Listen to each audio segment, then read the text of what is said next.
It is the 28th of May on this Thursday, 2026, and we welcome you to yet another edition of Good Morning Namibia, a program that gives you the latest locally and internationally. My name is Koda Brandt.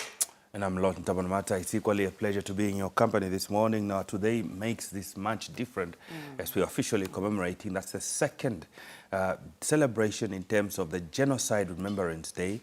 That is the second time that Namibia commemorates this day after Namibia's government passed a law establishing that the Genocide Remembrance Day as a national public holiday on May 28, 2024. This marks the second time, indeed, it is with a deep, solemn milestone in Namibia's history that we make it official again, starting as of last year being the first and this being the second, that we will continue to commemorate Genocide Remembrance Day in Namibia after so many years that finally that the country has made a decision to ensure that those that were killed as a part of Germany's colonial atrocities will be remembered.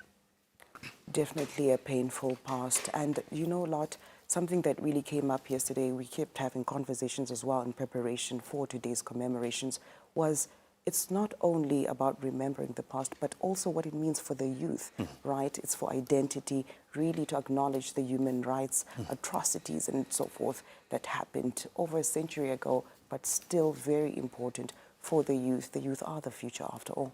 Indeed, especially the descendants of those that were killed as a result of this genocide, indeed will continue to have those discussions. You know, and this day also signifies gains made that, you know, we have not talked much about this genocide remembrance other than it being in textbook, but officially having a date which is dedicated to it and government deciding that it should be treated like any other, treated possibly like other days such as Kasinga Day, for instance, you know, and Heroes Day, for instance. It's an indication to ensure that it trickles down into all the 14 regions across the country so that people are aware as of to what has transpired. We now this day commemorates the date in 1908 when German authorities ordered the closure of colonial camps that is within Namibia. We know that these celebrations will be celebrated in all 14 regions across different towns in cities in Namibia today. But however, we'll be bringing you live, that is a discussion from here from Cullinan Street in Northern Industrial, and we will continue to ensure that we discuss with various guests who will keep you updated as of what this day means, what, you know, the legacy of that incident that took place, what it means, and also what this life means for the various descendants of this genocide that was committed in prior to Namibia's independence, that is by the German authorities. Definitely a lot of conversations that one can look out for. The live broadcasts, NBC will be bringing you from all the different regions, really what's happening in and around the country as we remember this painful past. This and more is what you can expect in this first hour.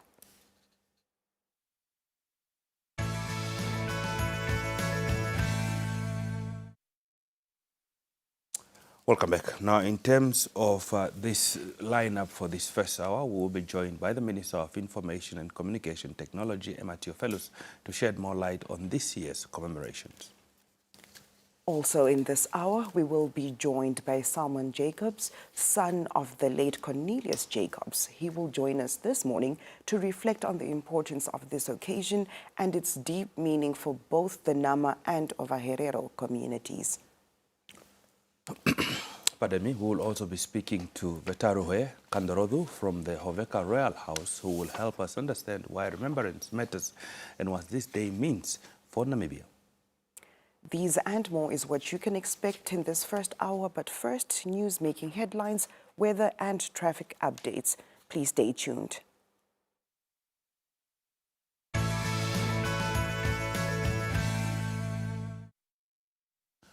Now, leading the news in details at this hour, the Speaker of the National Assembly encouraged Namibians to unite and to reflect on their history and its impact on society in remembrance of Genocide Day. Sarah Kuongera Madira made the call during her message of Genocide Remembrance at the National Assembly. Genocide Remembrance Day calls on the nation to reflect on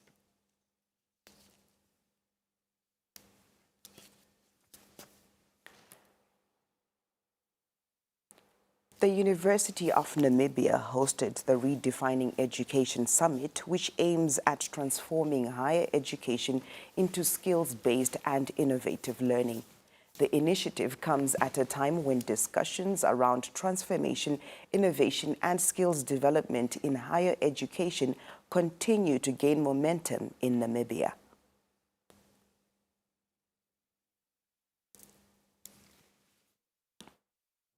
And we all have that responsibility. Now, taking a look at the news beyond that is our borders. Now, Tanzania seeks gains from soaring global gold prices. Now, Tanzania is moving to capitalize on record high gold prices by expanding refining capacity, boosting reserves, and cracking down on illegal gold trade. Officials say rising exports could strengthen the country's economy and mining sector. CGTN Africa reports with more.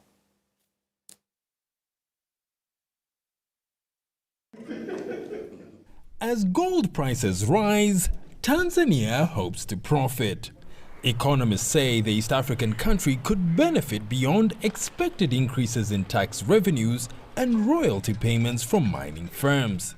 Seeking greater returns from gold exports, officials say the country now has 6 facilities that refine gold. According to government data, revenue from gold exports jumped in the first 3 months of 2026, totaling $5.2 billion by March, 38% more compared to a similar period last year.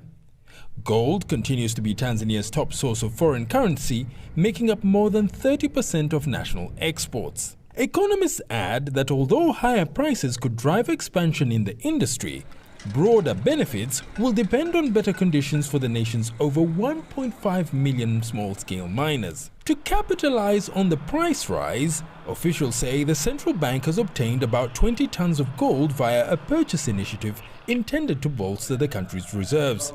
The government says it is also intensifying efforts to reduce illegal gold trafficking. Authorities expect the ongoing surge in gold to produce lasting advantages and support the development of a more sustainable mining sector.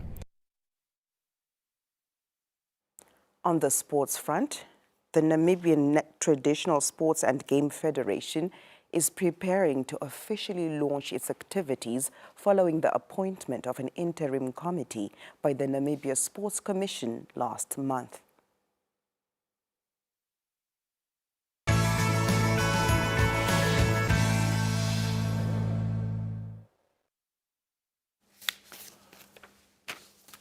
Welcome back now for a weather update and temperatures in and around the country. The interior will be partly cloudy and hot, very hot over the northwestern and central northern parts. Elsewhere will be fine and mild to hot. Windy conditions are expected over the northwestern and southeastern parts of the interior.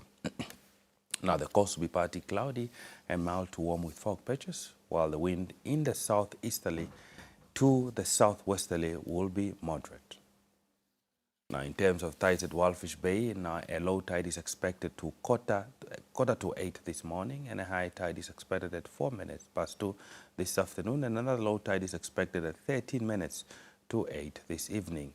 Now, the sun will rise in Windhoek at 22 minutes past 7 this morning and will set at 6:15 in the evening. Now, let's take a look at your expected minimum and maximum temperatures across the various towns in the nation.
Welcome back. Salmon Damir Jacobs, son of the late Cornelius Jacobs, comes from a distinguished lineage of traditional leadership. His late father served as senior traditional counselor under the leadership of Chief David Christian Goliath and Chief Stephanus Goliath of Berseba in the Qaras region. The passionate advocate for preserving history, he has written extensively on the Nama genocide and Nama heritage and is the founder of the Nama Genocide 1904-1908 Development Trust. He joins us today to reflect on the importance of this occasion and its deep meaning for both the Nama and Ovaherero communities. Good morning and welcome. Good morning. Yes, sir. Now, why is it important for younger generations to learn about the history of the Nama genocide and the experiences of their ancestors? Thank you very much. I think this is a very important day for our Namibian history and also for our Namibian people. It is important because people without memory, they are risking losing both their identity and also their direction. Young Namibians, especially the Nama youth, must therefore understand what happened since the arrival of German settlers in Namibia around 1850. But importantly, the brutality which the German settlers committed against our people during the period of 1904 to 1908. Not only the suffering and loss thereof, but also the courage and resistance of our ancestors. The Nama people stood bravely against colonial occupation and defended their land, culture, and dignity under very impossible circumstances. That story is not only one of pain, it is also a story of resilience, leadership, and sacrifice. When young people know this history, they will understand where they are coming from, and they will be better prepared to shape the future with pride and purpose. Therefore, the Nama people have a history, have a story to tell, and it is for the young people to embrace that and to ensure that they know what happened at some point in time in Namibian history. Mr. Jacobs, now as someone who has written extensively on Nama history, what challenges have you encountered in preserving and sharing these historical materials? Yes, we have been writing definitely on Nama history. Well, maybe what we can point out is that one of the biggest challenges that we have seen is that much of the Nama history was never properly recorded from our own perspective. Many written records are coming from colonial authorities, the missionaries and the settlers of that time, and probably from outside observers. And our own oral histories were often overlooked.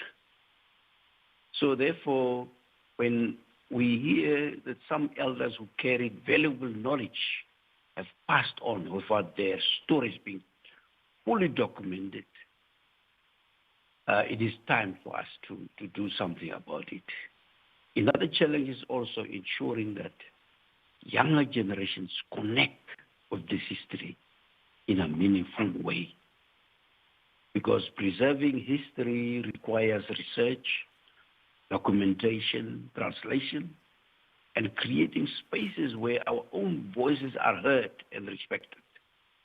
And it is therefore important that the Nama people continue telling our own stories in our own words. That is one of the challenges I've seen. Indeed, telling our own stories. Now, turning our focus to healing and reconciliation. What significance does this day hold for both the Nama and Ovaherero communities, particularly focusing on healing and reconciliation?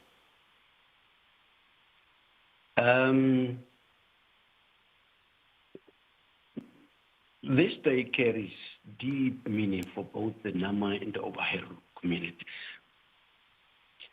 because it honors the memory of those who were killed, those who were displaced, and robbed of their land and dignity. Therefore, it is a day of remembrance and reflection, but also a day of unity. We have so many days, but I think this is the day that came out of compromise. And therefore, it is important for us to unite around this day.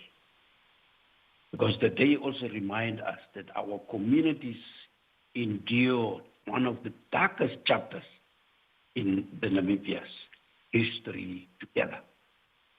Healing begins with truth, acknowledgement, and respect.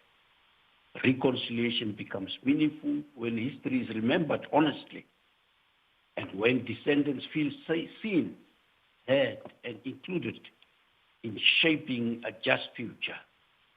The day and its significance becomes much more important.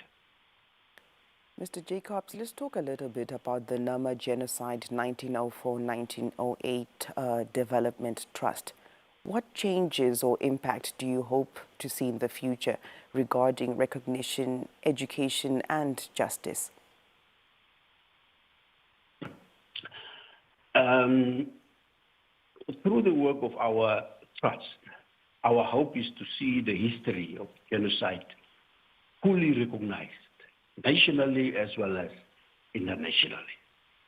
And it must also be taught in a deeper way across schools and institutions. We want our future generations also to understand that this history is central to Namibia's history. We also hope to preserve heritage sites, support historical research, and strengthen cultural awareness in our communities. On the issue of justice, we want descendants of victims to be meaningfully included in decisions that affect them. Recognition, therefore, must be accompanied by practical steps that restore dignity and address long-standing historical injustices. Now, Germany officially acknowledged the genocide in recent years. Do you believe this acknowledgement has brought about meaningful progress for descendants of the victims, or there's still some work to be done? Yes, there is still some work to be done. Of course, the acknowledgement by Germany must be seen as one of the important steps, because truth matters and recognition also matters. But acknowledgement alone cannot be the final destination. Many descendants still feel that there is unfinished work, especially around direct inclusion, restorative justice, and meaningful outcomes for affected communities. Progress has begun through all the negotiations that took place, but healing and justice require continued engagement. Also, respectful way in which we should engage these actions, and also there must be a meaningful action that addresses realities faced by descendants on a daily basis. Because people are still poor. We can see that poverty prevails amongst most of these communities, especially the Nama community has been severely affected by the genocide. In terms of numbers, we are very few, but we were dominating this Namibia in some part of our history. But today, we do not have land, we do not have so many other possessions. We had livestock and all of those things that we had. We lost all of that. So therefore, acknowledgement is important as a right step in the right direction, but more needs to be done in order to bring healing and justice and continued engagement so that we face the realities people are facing on a daily basis. Mr. Jacobs, as we conclude our conversation, now just as someone deeply involved in genocide remembrance and advocacy, what moments or stories have had the greatest emotional impact on you personally? Yeah. This day is important, as we said at the beginning. And definitely, when we went through the history and read so many of it, there are moments that affects me most are when we hear the oral histories passed down by our families or through families, stories of displacement, separation, survival, and extraordinary courage. We know there are so many unfinished questions we are still asking ourselves. For example, what happened to the wife of Captain Hendrik Witbooi and his daughter? You may remember there was attack on Woonkrans on 12 April 1893, something that has come out in our writings also from time to time, to highlight the importance of that day, because that is when genocide started. And during that day, we also know that this Bible and the whip and all these things were captured during that time, but they were returned. But there are also some questions that one asks. What happened to the wife and the daughter who were captured during that time? And they were, in some writings, they are mentioning that they were taken to Toko in Cameroon. But we do not hear about them. And there is therefore maybe a need for us to revisit and do some more research so that we can hear what are some of the unfinished questions that still linger on. So probably visiting places connected to these events and reflecting on what happened there will remind us about the history, and that history is not very far. This history, today it is more than 120 years, but yet the history is not distant. It still lives in our families and in our memories, and it is also visible in the land. The structures are there, skulls returned, documents like the Bible and the whip were returned. Those moments strengthen our commitment to continue remembrance and to uphold justice for our. Certainly, history is not distant, and the effects of this genocide can still be felt to this day, as you rightfully said. Sir, that's all we have time for. Thank you so much for your time. Thank you very much. That was Salman Damir Jacobs, son of the late Cornelius Jacobs, coming from a distinguished lineage of traditional leadership. And he's a passionate advocate for preserving history and was just really speaking to us extensively on the Nama genocide and Nama heritage. And he is the founder of the Nama Genocide 1904-1908 Development Trust. More conversations will be coming your way as we remember Genocide Day today. Stay with us.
Welcome back on this special broadcast of Genocide Remembrance Day right here on your national broadcaster. Now, Namibia joins the Ovaherero and Nama communities, descendants, traditional leaders, and the nation at large in commemorating Genocide Remembrance Day, a day set aside to honor the lives lost during the 1904-1908 genocide under German colonial rule in what is now Namibia. Now, this year's commemoration is being observed across various regions of the country, reflecting government's continued effort to promote remembrance, historical awareness, national unity, and healing. Now, the commemoration also serves as a reminder of the importance of preserving the stories and experiences of those who suffered during one of the darkest chapters in Namibia's history. Joining us this morning to shed more light on this year's commemoration and government's message to the nation is the Minister of Information and Communication Technology, Matthew Fellows. Minister, good morning, and thank you so much for making time to speak to us this morning. Good morning, Lord. Thank you for having me. Okay. Now, Minister, this year's Genocide Remembrance Day is being commemorated in various regions across the country. What prompted the decision to decentralize the commemorations? Well, Cabinet took a deliberate decision on how best to include communities in this very important commemoration that has reshaped our country in totality. And Cabinet then decided to ensure that to include the communities, it's best that the commemoration is decentralized, similar to the commemoration of Kasinga Day across all regions, and that regions can take ownership of reflecting on the genocide that happened between 1904 to 1908 and how communities can really reflect on the happenings of that time that has completely shaped our country and how we can move forward as a country with all the developments around the negotiations, the discourse and discussions that need to happen at community level, and how every community can truly take ownership of this very dark chapter in the Namibian history. Now, equally, Minister, the significance of commemorating besides at regional level, let's talk about the significance of also commemorating at national level. Obviously, by decentralizing, you're still celebrating, though, at the national level and ensuring that everybody has an opportunity in their respective regions. Indeed, yes. This is still a national exercise. You have speakers from central government going to various regions to address at the commemorative activities.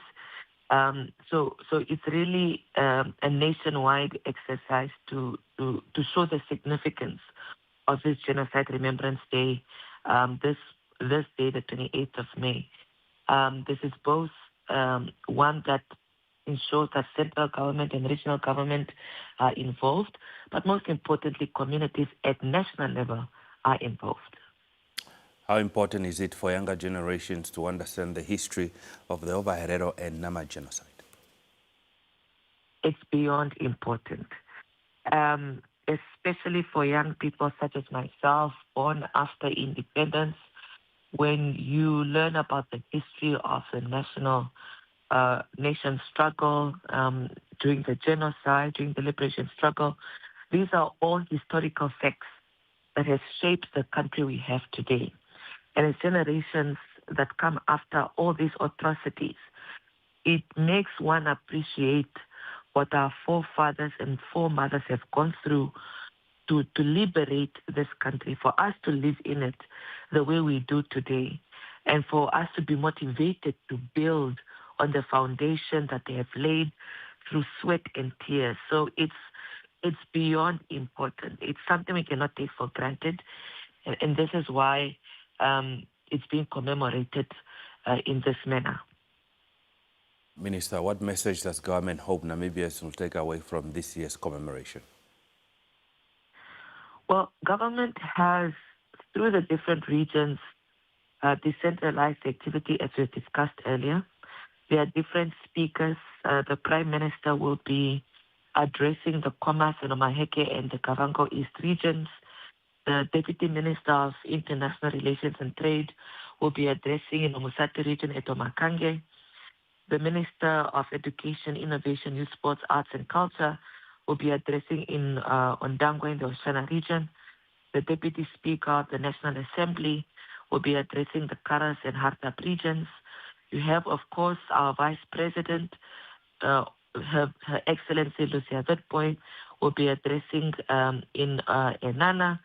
You have the Honorable Usushuaye Mamberwa, who is a former member of Parliament and the mover himself, who moved in Parliament a motion for government to recognize a Genocide Remembrance Day. You will also be addressing in the Erongo region in Swakopmund. You also have Onkwanirwa Filemon Shumba Nangolo, the Onkwanirwa Wandonga. You'll be addressing in the Oshikoto region. And so many others that I might not have mentioned here will be addressing across the country. So all these speakers at regional level will carry the national message for the communities to take that we must commemorate this important day, reflecting on a very difficult past in our country with the Nama and Ovaherero people at the center of it. And we believe that this will show the significance of honoring those that have come before us and recognizing the painful past that we must still reckon with as a country. Now, talking about reckoning with that past that we must still reckon with, Minister, let's talk about how these commemorations perhaps contributes to very important issues such as national healing, reconciliation, and unity. We know that not everybody might have been affected by this genocide, but as a collective, they are Namibians, and we are all equally affected by this. Indeed. Like I said, all these historical past activities have shaped the country we have today. We lost such a big population during the 1904-1908 genocide of the Ovaherero and Nama people that has completely shaped the population set up in our country today. So it affects all of us. The pain and healing that must still happen is reflected in how our communities show up within themselves and with one another. Our cultural diversity is one we should embrace, but knowing that different communities went through different traumas and through different pain. So it's really an opportunity for us to sit, discuss, learn, be sympathetic, be united in this pain towards healing, and hold space for one another as we try to reach this healing that all of us need to have. So indeed, it's an opportunity really for communities to talk, to discuss, to reflect on a very difficult past, but also reflect on what is happening today. The negotiations are a big part of that with Germany. The joint declaration is another one. All this part and parcel of discourse that we cannot shy away from, that communities need to have discussions with, not only amongst themselves, but with government. So it's really a time for us to have a point of discussion, a point of productive and positive discourse towards this healing and towards this reconciliation that we all need to have. The government has repeatedly stressed the importance of preserving Namibia's history. Let's talk about the steps that are being taken to ensure that stories of genocide victims continue to be documented and shared with Namibians, especially the younger generation. Indeed, I'm sure the nation has been following on the national broadcaster and on other state media such as Nampa TV and the New Era publications through newspapers that have been profiling stories from the genocide period. We've been profiling historians, analysts, people who are knowledgeable about the events of that time. We have interviewed key individuals and key persons. We have taken out archives in terms of imagery, videography, to showcase the happenings of that time and the discussions leading up to where we are today. So we have taken steps to document and preserve this important history. There's still so much more to do. There are certain facts that are only coming out. Some of our historians are a bit older, or some might not even think that the knowledge they possess can be documented. So we are constantly searching in the regions, and this is a call out nationally that if there are those who have information to share, knowledge they would like to impart, documentation they want to share with the government, they are more than welcome to, so that we can properly preserve this important history. Indeed. Now, Minister, let's talk about how government continues to engage descendants and affected communities in matters relating to remembrance and this historical justice.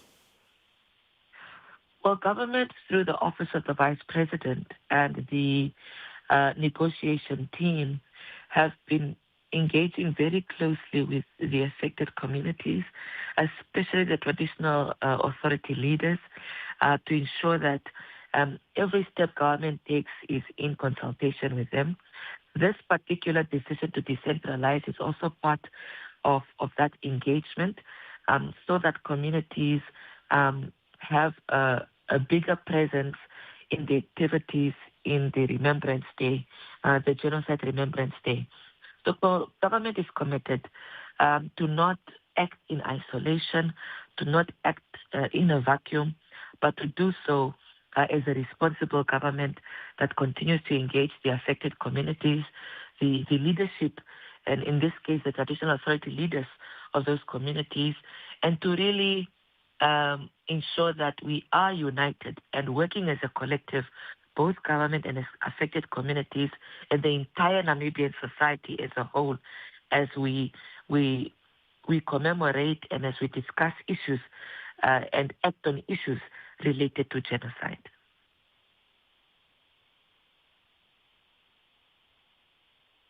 It will be a message to the nation, particularly the descendants of the affected communities.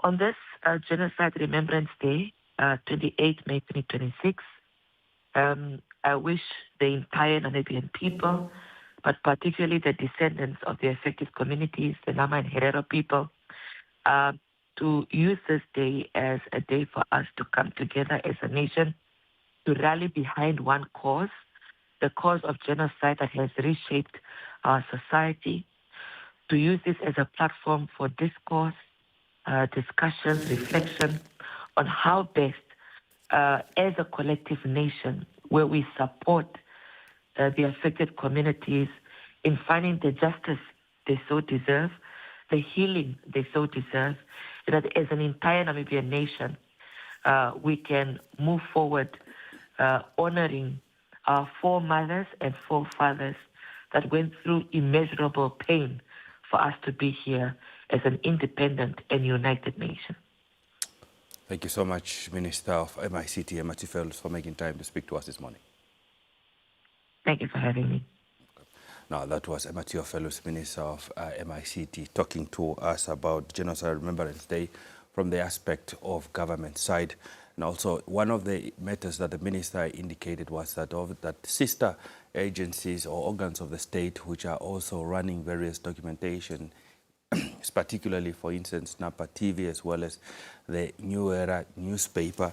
In addition to that, it had a publication yesterday on the legal history of the genocide reparation in terms of that timeline.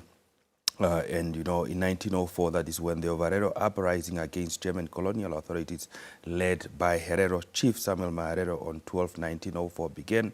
Then again, on 12 October 1904, the German commander Lothar von Trotha issued an extermination order against the Ovaherero-speaking people. And in September 1904 to 1908, Nama people revolt against the Germans. Concentration camps and forced labor systems expand. In 1908, the formal closure of concentration camps and transition of surviving indigenous communities into forced labor systems under colonial administration. And then in 1948, the adoption of the United Nations Genocide Convention was made. In 1985, the United Nations Whitaker report formally recognized the Ovaherero and the Nama massacre as a genocide. In 2004, Germany publicly acknowledges the genocide during commemoration, marking 100 years since the extermination order. And then in 2006, Namibia's National Assembly adopted a resolution calling for reparations from Germany. In 2015, formal recognition between Germany and Namibia began, and then in 2021, Germany officially recognizes the killing as genocide and pledged over $1 billion in development programs while rejecting legal reparations. And then between 2024 and 2026, debates continue over reparations, constitutional obligations, and community participation in negotiation, as indicated rightfully so by the Minister of ICT, who we had a conversation earlier. Stay tuned. When we get to return, we continue with more conversations right here on this Genocide Remembrance Day of the year 2026.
Still on genocide matters, a nation that remembers its history protects its future. We honor the courage, pain, and resilience of the Ovaherero and Nama communities who suffered during one of the first genocides of the 20th century. Our guest, Vetarue Kandorodhu from the Hoveka Royal House this morning, will help us understand why remembrance matters and what this day means for Namibia. Good morning and welcome to Good Morning Namibia. Good morning, and good morning to the nation. Thank you for joining us. Now, why is unity important when commemorating painful national history? Yeah, unity is strength. Unity is peace. Unity avoids conflicts. Unity helps us to move ahead, all together with holding hands.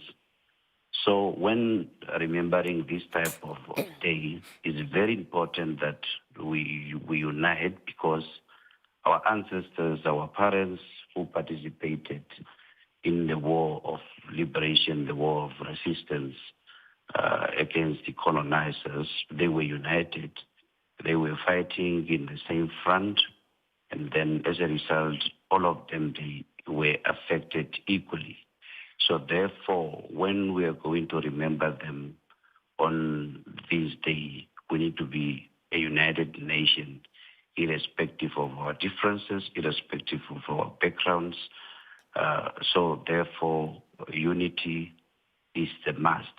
We don't need to compromise when it comes to unity.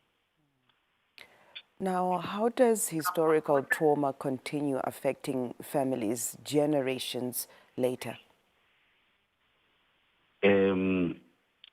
Trauma will be passed on. Trauma will be inheritance either through DNA, through awareness, such as on this day, through storytellings around the fire. So, like, even in my case, I have already started creating awareness, advocacy about this type of event that happens more than 100 years ago to my young ones, to my children. So, and these are because we are not healed. Trauma will only end the day when the parents are healed, when we are happy, when we are at maybe certain stage satisfied. But while we are not satisfied, while we are not healed, trauma will be passed on to the next generation. Even though they say, I can forgive, but I cannot forget. So we will not forget what happens to us, what happens to our parents. So because we have been affected, it's a generational inheritance that has been passed to us by our parents. So therefore, we are continuing to pass until Germany apologize, we accept the apology, until Germany repair us, and we are satisfied with the reparations that Germany did, and until the land has been brought to us, we will claim and celebrate and say, yes, this is what has been taken away from us, and we are apportioning it back to us. We are happy that even if it is not all of us, some of us have been given their land back by the government. Then I think that's the only way trauma will be reduced and the community will feel healed, and that's where trauma will not be passed to the next generation. But while we are fighting, while we are complaining,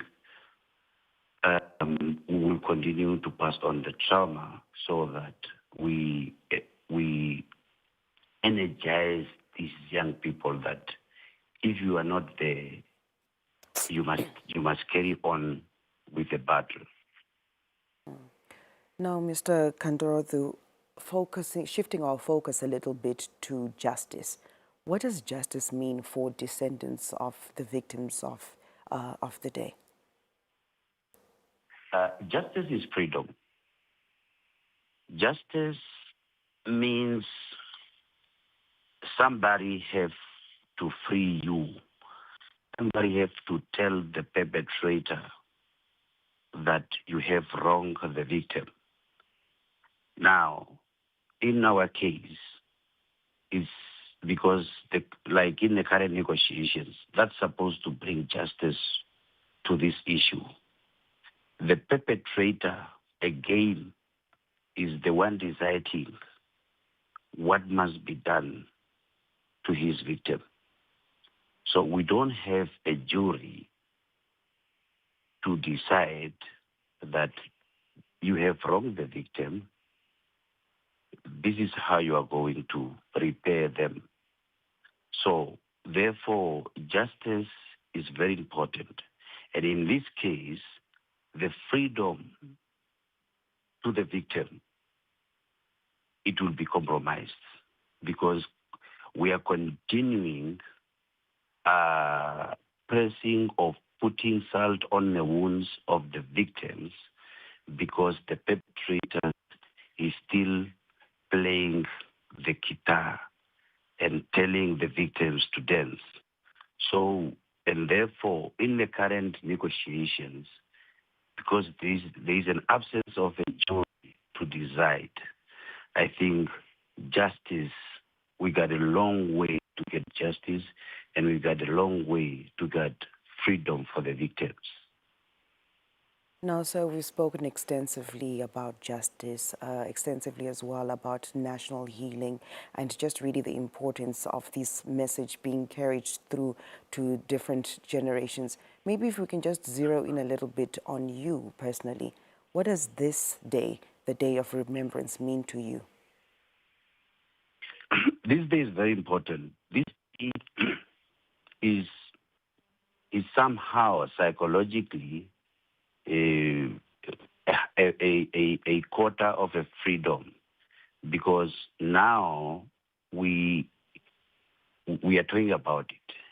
Since independence, even at NBC, this is now one of the slot that you are giving to to remember the genocide through this type of interview. This is, as I said, this is part of awareness, this is advocacy, and this is now the time for the school curriculums for genocide to be included in the school curriculums, so that all the Namibians will be educated, will be taught of what happened in 1904 up to 1908. People need to understand what was the concentration camp for. What happened in the concentration camp for? We are talking about the scars that are supposed to be returned from Germany that went there for examination. So where are the results? So these scars were taken from the people who were in the concentration camps. The land that now belongs to the Germans, it was taken from our ancestors when they were kept in a concentration camp because they were absent at their villages. And the Germans grabbed this land while keeping our parents in the concentration camps. So when the concentration camps was open, our parents tend to be laborers at their own cattle, at their own village.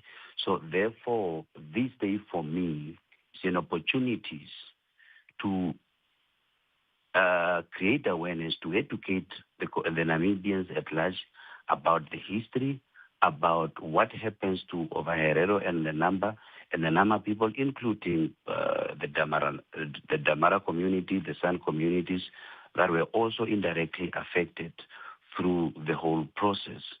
So to me, it's a bit of a freedom, but it's still not yet full. Therefore, I'm very happy that the Parliament have endorsed this day. Even there are some differences among the communities, the Nama and Ovaherero, because of the day when the extermination orders was given. But the most important thing is that at least now we have a platform. Maybe the next item we need to look at is the issue of our museum. We need to have a specific genocide museum, because the museum that we have now, it only talk about the liberation struggle. There was that started in 1960. So we don't have the background of what happened before 1960. So therefore, this type of day will open up a window of opportunities for genocide-related matters. Sir, we've unfortunately run out of time, but thank you so much for your time. Thank you so much for having me. That was Vetaruhe Kandorodu from the Hoveka Royal House speaking to us this morning about the Ovaherero genocide and helping us understand why remembrance matters and what this day means for Namibia. We'll be back with more conversations right here on Good Morning Namibia.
Selima Henok, NBC News.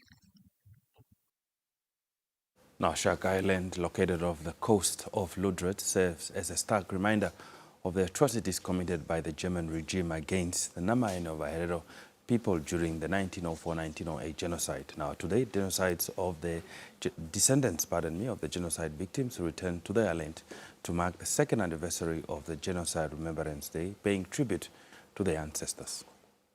The commemoration is expected to kick off with a street procession led by horse riders in Ludred. The procession will serve as a symbolic tribute to the victims of the genocide. Why the horses? Horses were used as tool of resistance.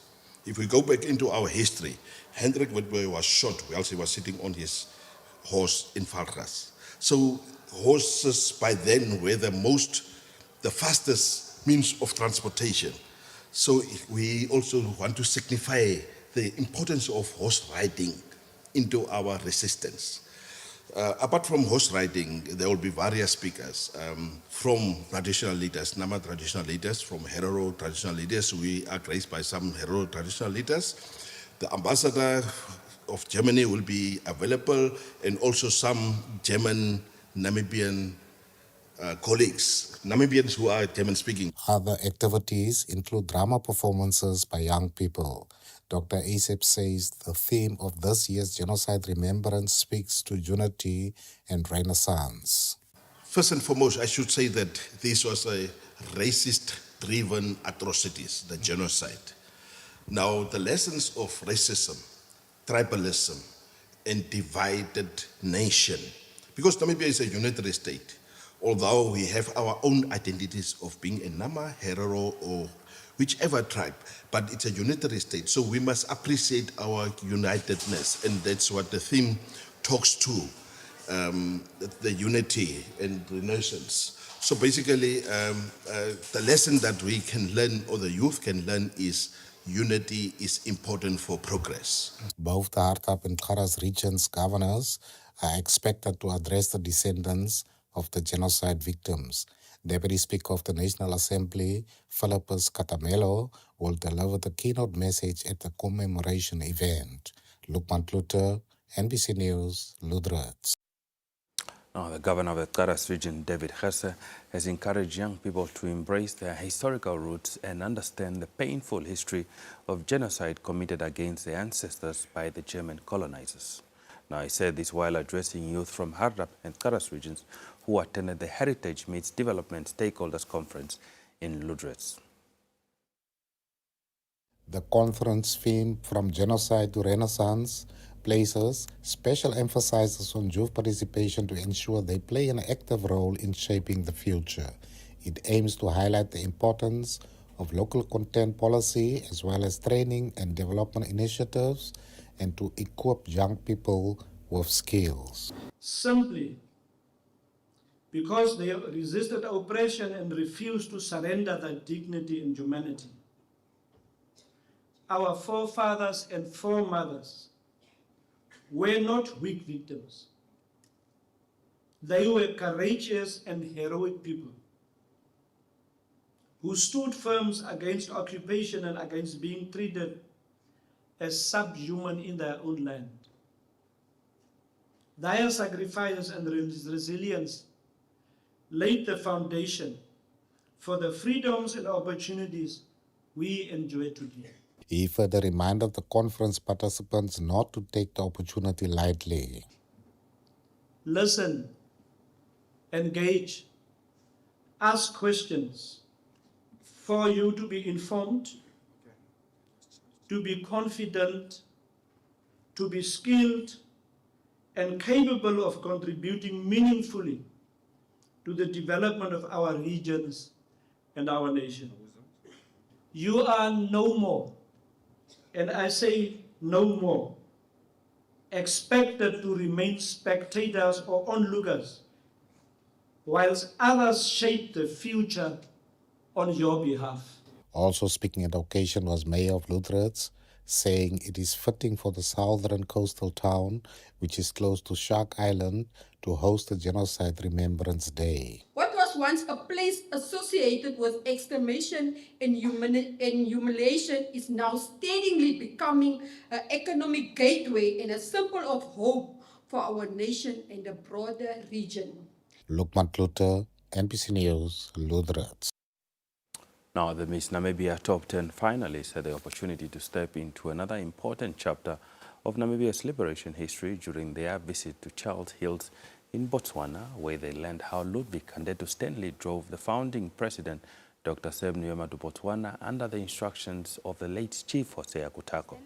Now, the finalists were taken to the area, Botswana Charles Hill district, where Dr. Nujoma stayed hidden for several weeks before traveling through various African countries and eventually flying to New York to petition the United Nations to end South Africa's colonial rule in southwestern Africa, now known as Namibia. The visit gave the beauty queens a deeper appreciation of Namibia's liberation struggle and Botswana's important role in the country's journey to independence. We're standing at the car that drove our founding president into the country at the border when he was in exile. Botswana is an integral and a really big part of our independence, of our history, because this country is a country that has humbled itself and made a safe haven for many Namibians, whether it was during the liberation struggle or during genocide. It's a country that has a big part of the Namibian independence and history. The car ended at the border, so the founding president then walked from there to come into Botswana, and the car then drove back to Namibia. There was a man who was called Stanley who drove this car and came here in Charles Hill, where he then stayed here till his death. From the fence to come to the place where he slept for 2 days was just 4 kilometers at a woman, Kaitina Kangotwi, and when they saw that the police are getting closer to them, they then moved him to my father's village. By that time, we were so young, and the elder that was there was Richard Kangwaiko, and the founding father stayed there at his house for 2 weeks.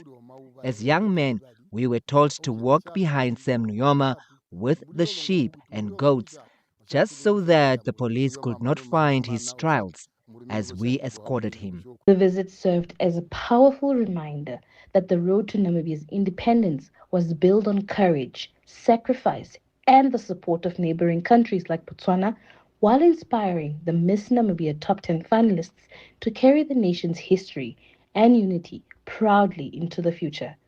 Urira Moriti, NBC News, Charles Hill, Botswana.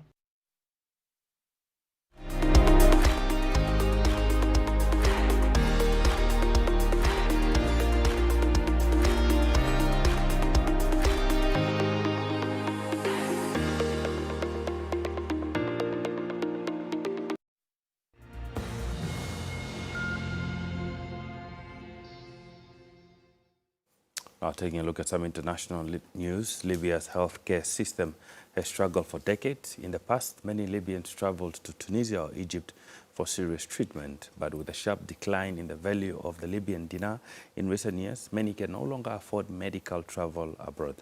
That's created opportunities for private healthcare providers in the country. Al Jazeera reports.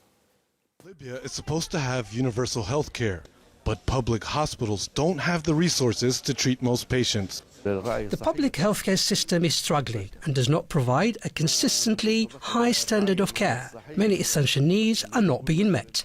Libyans used to travel to neighboring countries for medical treatment. That was before the dinar lost most of its value, making it difficult for people to afford treatment abroad. Analysts say that's created an opportunity for local private healthcare companies. In Misrata, private healthcare companies have been expanding rapidly in recent years. Misrata is Libya's economic hub, widely viewed as one of the safest cities. Increasingly, people are coming here for better and faster medical treatment. This private hospital, Al Hikma, is one of the largest in the country. It's recently expanded its capacity to cater for the increase in patients. Administrators say nearly half of the patients being treated here come from other areas. Following our expansion, we have increased from performing around 100 to 150 surgical operations a month to approximately 500 to 600 procedures. Abdullah lives in Sebha in southern Libya. He was recently involved in a car accident. He needed a surgery, but in Sebha, they didn't have the capability to do it. He's now recovering from a successful operation in Misrata. I went to hospital in Sabah where they told me my jaw was broken and that I needed surgery. They referred me to Misrata for the operation, which I underwent successfully, and now I am recovering well. While it's rare, some people are even coming here from abroad. Baha Abu Sbeha was born in Libya, but he's lived in New Zealand for nearly 30 years. He's needed a total knee replacement for more than a year, but his health insurance in New Zealand wouldn't cover the operation. He says it would have cost him more than $37,000, but here at Al Hikma Hospital, it cost him less than $3,000. He says he was initially hesitant about having his operation in Libya. Still, the fears were there, and after the operation, things had turned all the way around, and I was overwhelmed and very happy, very excited, and because the operation went very well. Libya's public health care sector has been neglected for decades. In recent years, the country has been engulfed in conflict and political instability. That's only made matters worse. But in difficulty comes opportunity. Now that concludes all the news we had at this hour. When we get to return, myself and Kuda get to share with what you can expect in the second hour of this special broadcast of Genocide Remembrance Day. Stay tuned.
We are now officially in the second hour of Good Morning Namibia, as today we bring you a special broadcast focused on Namibia Genocide Remembrance. But before we continue, I just want to say thank you for the news, Lot.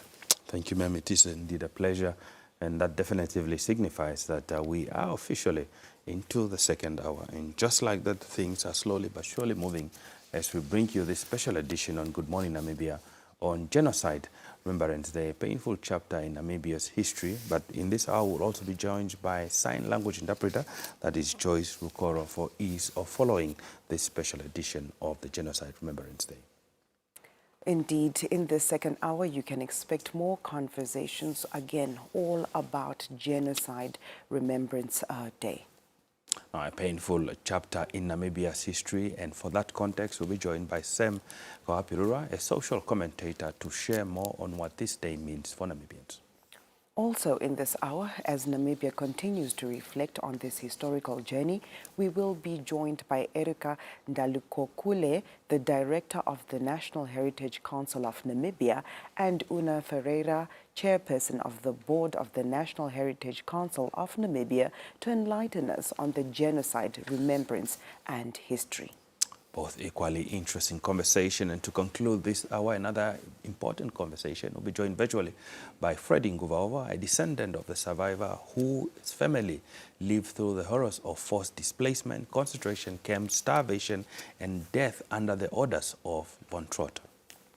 To conclude, we will be joined by Emmanuel Zuthe, a history advocate, to speak about the background and narrative of genocide. Now, this engagement and more is what you can expect in this second hour of Good Morning Namibia. Please don't go anywhere. Take your coffee as we return briefly after this break.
Welcome back. Now, earlier we had announced that sign language interpreter Joyce Rukoro would be joining us, but she's only going to be joining us at 9 o'clock.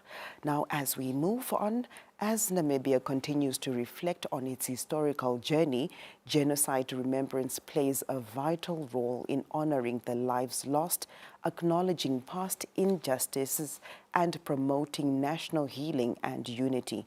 Historical awareness is important in ensuring that such events are not forgotten, but rather preserved through education, dialogue, and collective memory for future generations. Now joining us today is Erika Ndalukokule, the director of the National Heritage Council, and Una Ferreira, chairperson of the board of National Heritage Council in Namibia, and they are here to speak to us about genocide remembrance and the historical awareness. Good morning, ladies, and welcome to the program. Good morning. Good morning. Ma'am, I'm going to start with you. To begin with, what is the importance of genocide remembrance for Namibia as a nation? Well, the importance of this significant day is rooted in the need to to basically pause and honor those who have perished at the hands of the colonizers through these atrocities, as well as those who have survived and have endured the pain that they have been through. It is significant that as we embark upon a journey of healing, of course, also shaping the future by demanding justice for the atrocities that have happened. And we do this in unity as a nation. So, yeah, in brief. Definitely in unity as a nation, as you rightfully said. Ms. Ferreira, on your end, why is it important for historical tragedy to be officially commemorated each year? Is it it's a painful past? What is important about it for us to particularly remember it? I think it's firstly to honor those that have suffered. I think it's a story or stories that can be forgotten. It's a time where we can now bring it into our era. It's a time where we not just remember, but we honor. And through this remembering, it is our responsibility now to make it real, to make it tangible, so that our children and the generations to come can, when it becomes more interactive, they start owning it. And when you own a story, you can relate it to the future generations, so that this can never be forgotten. And so we remember, we honor, and we have dialogues. We talk so that that healing can take place, and the healing can take place, but the generations can discuss it now, and we see what does the future hold, and how can we commemorate and celebrate what others have laid, the path that they have laid for us. Now, from a heritage perspective, how does the National Heritage Council of Namibia come into the picture in terms of preserving and documenting history? Yes, we have a legal mandate to identify with a view to declare heritage places, to conserve, to protect, and to manage, as well as to promote public understanding. Through this legal mandate, we identify these different places and take them through the process of declaring them, because we need to have tangible evidence that that supports the oral histories that we have, that are being, of course, passed on through storytelling authentically from one generation to the other. It becomes easier for one to measure from 1904 to 1908, it was 4 years. But we need to have tangible evidence of that we can use to signify the pain, the bitterness that the people went through. And that is a responsibility of the Heritage Council, to ensure that these heritage places are conserved and remain relevant for future generations also to use in terms of them learning to understand what we are being told orally. As they say, you can't know where you're going if you don't know where you came from. Exactly. Yes. No, just to add on to that, it's not just about those historical places. It's also I think more importance should also be given to the intangible, the storytelling, the collecting of stories of people that are the survivors, their families that have told these stories over generations, and that we make sure that these stories are captured and that they can be retold. It is also our responsibility to take it to schools, to create awareness. I think now more than ever, I think with the Heritage Council, it becomes our duty to make sure that this history becomes alive, interactive, and for future generations? How do we, on their fronts of youth, make it real to them, so that we can never forget, and when we never forget, it can never be repeated again. And they tell their So, children, and their yes, children and tell their their children. children. Exactly. Yeah. Now, speaking about the youth, you cannot mention the word youth without mentioning digital.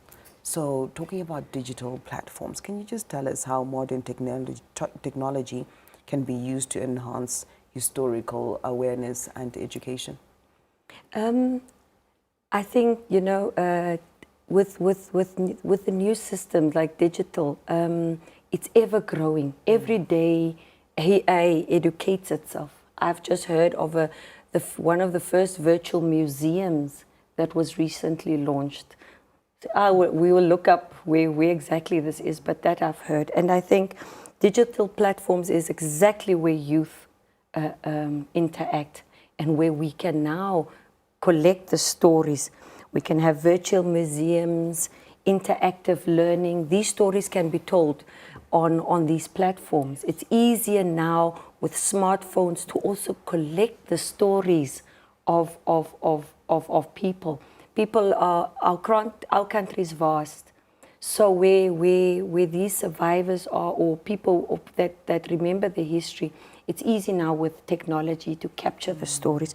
We can engage our youth to actually document the stories of their families. Social media allows us to also create awareness. Online education platforms.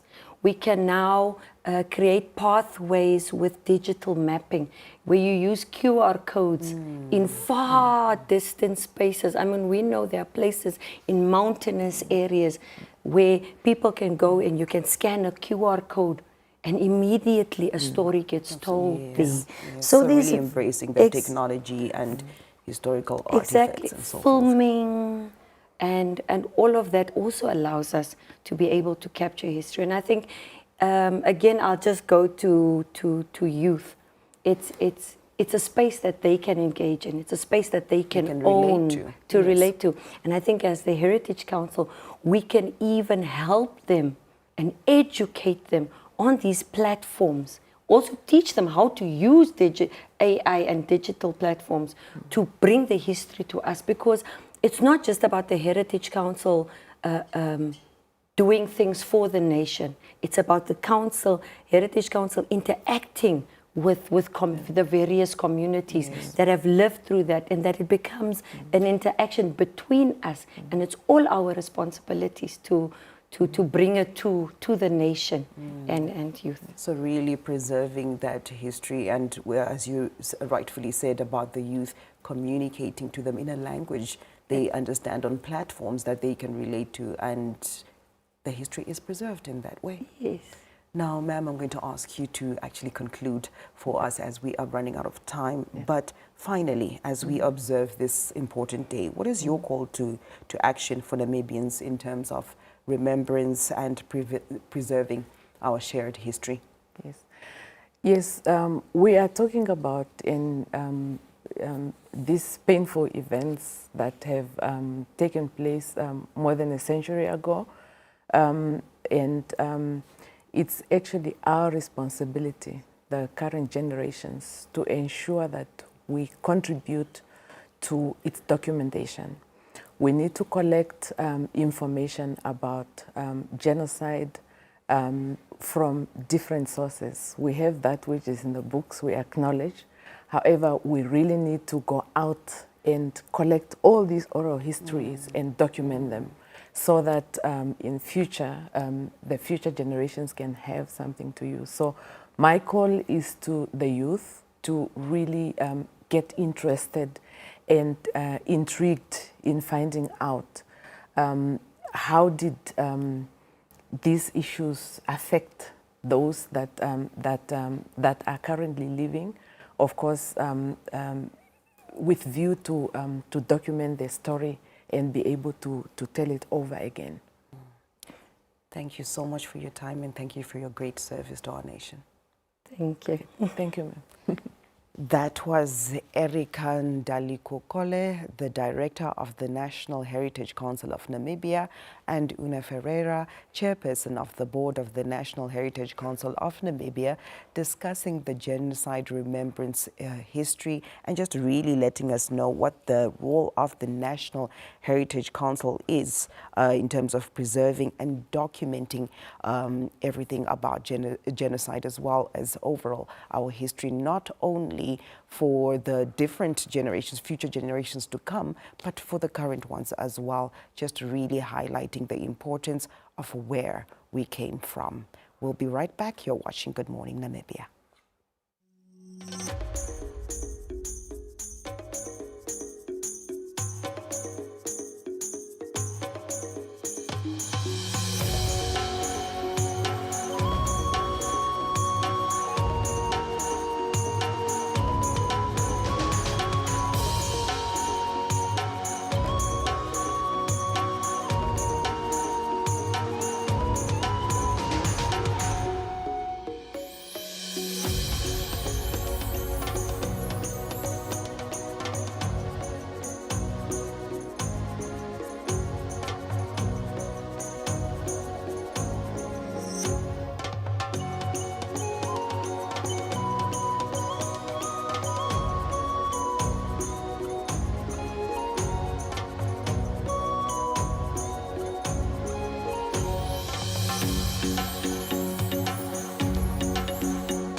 Welcome back. Now today, Namibia is commemorating Genocide Remembrance Day. It's a day to honor thousands of Ovaherero and Nama people who lost their lives between 1904 and 1908 under German colonial rule. It's a painful chapter in Namibia's history that continues to shape conversations around justice, healing, unity, and remembrance. Now, this morning, we reflect on the past, honor the victim, and ask how Namibia can continue preserving this important history for future generations. Joining us this morning is Sam Goapirura, a social commentator, to share more on the Genocide Remembrance. Good morning, sir, and thank you so much for making time to join us this morning. Good morning. Thanks for having me. Okay. Let's get right into it, perhaps as to why it's important for Namibia to continue commemorating Genocide Remembrance Day. Thank you. Now, well, you know, this day is not about sentiment. It is not about keeping old wounds fresh for the sake of it.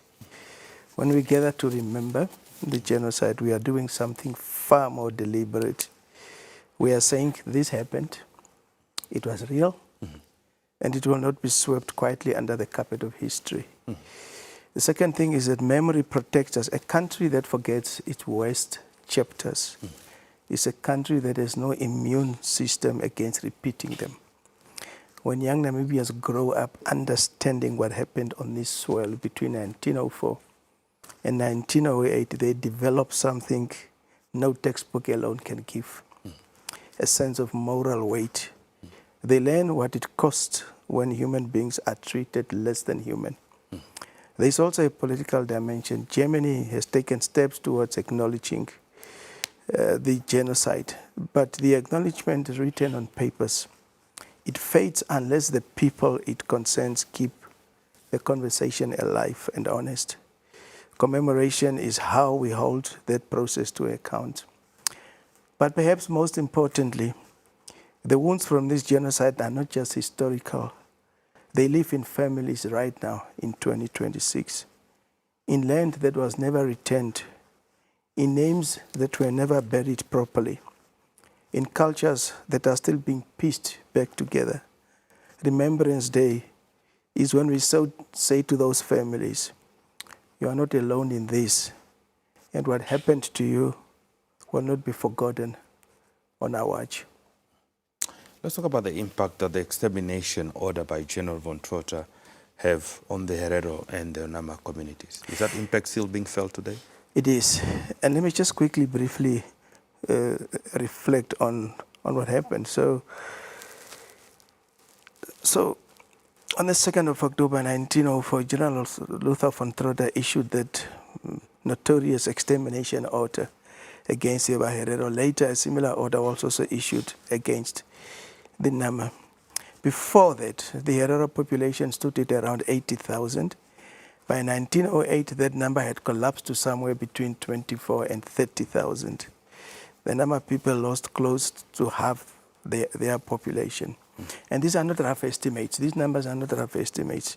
They are figures that emerge from colonial census records kept by the Germans themselves. Those who were not shot were driven east into the Omaheke Desert. Von Trotha ordered the water well sealed behind the fleeing people, most men, women, children, dying of thirst in the sand. It was not incidental, it was chosen. The desert was weaponized. Survivors who returned were placed in concentration camps, with Shark Island becoming the most notorious. The death rates in the concentration camps were catastrophic, and in a detail that still shocks people today. Skulls and bones of the dead were decapitated from corpses and shipped to universities in Germany to be used in racial science experiments. Some of those remains are still being negotiated for repatriation. What was destroyed was not just a number of lives. Leaders, elders, oral historians, the people who carried an entire civilization in their memory were wiped out. When you destroy that layer of a society, the damage runs for generations. Talking about this damage running for generations and, more than a century later, how does this genocide still affect? I know you touched a bit on it, especially the families and communities, perhaps emotionally and culturally. Trauma does not stay in the past. Research in psychology and community health increasingly shows that mass trauma echoes through generations in very real, measurable ways. Children and grandchildren of survivors often carry anxiety, grief, and a particular kind of unresolved sorrow, even when they cannot put their finger quite on it. For decades, the genocide was officially suppressed and silenced. That means families never had the language or the space to process what had happened to them. Land is where the wound is deepest and most visible. The genocide was followed almost immediately by wholesale land confiscation and ordinances barring Hereros and Namas from owning land in German Southwest Africa. Perhaps maybe in the context of, in terms of the genocide remembrance that is taking place today, what role does remembrance, events play in a nation like Namibia today, especially when it's about, building that nation and also in respect to unity? I'd love to reply to that question by challenging an idea that sometimes floats around in national conversations. The idea that unity means setting painful things aside. that if we could just stop dwelling on history, we could get together better. I understand the impulse, but I think it gets at things quite the other way around. The real unity, in my view, the kind of unity that holds, is built on a shared understanding, not shared silence. When a Namibian who is not Ovaherero or Nama sits in a commemoration, he hears testimonies, engages with what actually happened, something shifts in them. Empathy deepens. You begin to understand your fellow citizen, not just as a neighbor, but as someone carrying a specific history. That is a groundwork of genuine cohesion. Now, perhaps briefly, for the sake of our viewers who might be watching now, especially in relation to 1904 to 1980, briefly in terms of what transpired, especially for the sake of the young viewers who might not be aware and might be watching today, saying, you know, how do I best understand the commemoration of Genocide Remembrance Day, and how did we end up here after all these years? So by the late 1800s, Germany had colonized what we call Namibia. From the beginning, it meant land being taken, cattle confiscated, and indigenous people being treated as a labor resource for the settlers, not as a people with their own sovereign lives. The Ovaherero and the Nama resisted. In January 1904, under Chief Samuel Maharero, the Ovahereros rose up against German colonial rule. Initially, they made gains. The Germans were caught off guard, but Berlin responded by sending General Lothar von Trotha with a very clear mandate: end the resistance completely and permanently.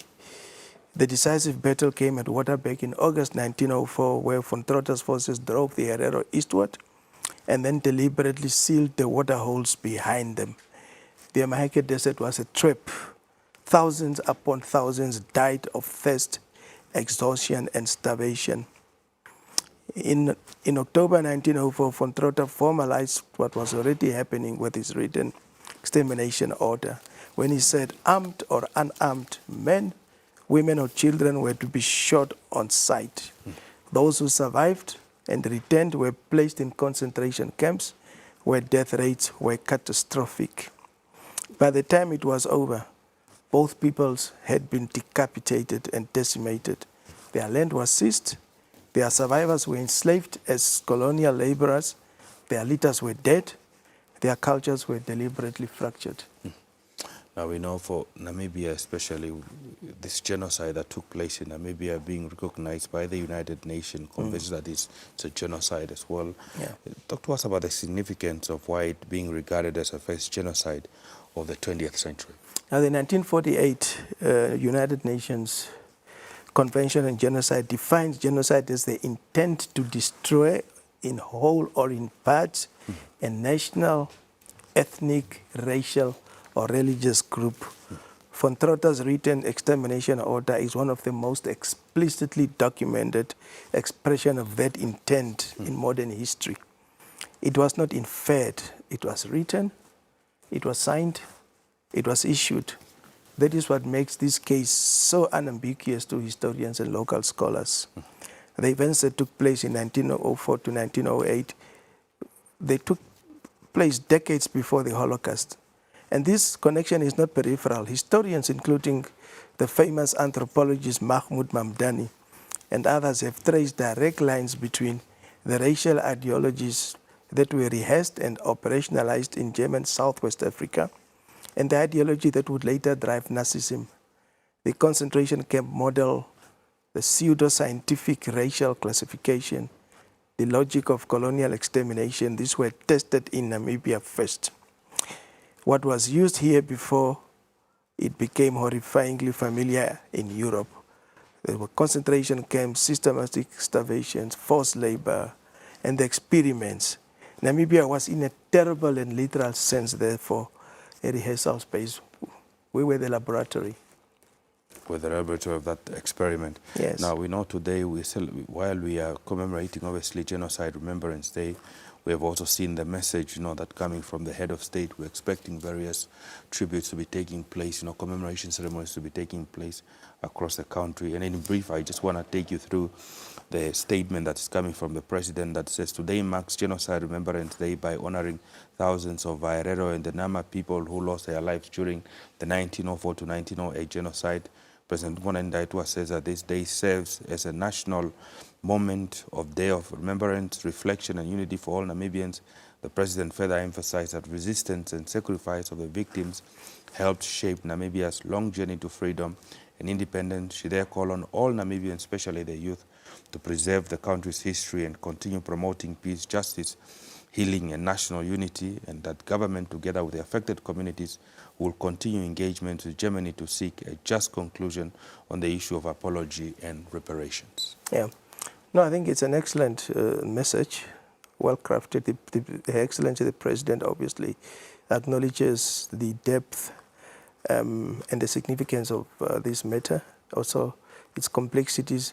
But I think today, as a day of genocide remembrance, should be a beautiful day in the life of Namibians. And I'll tell you why.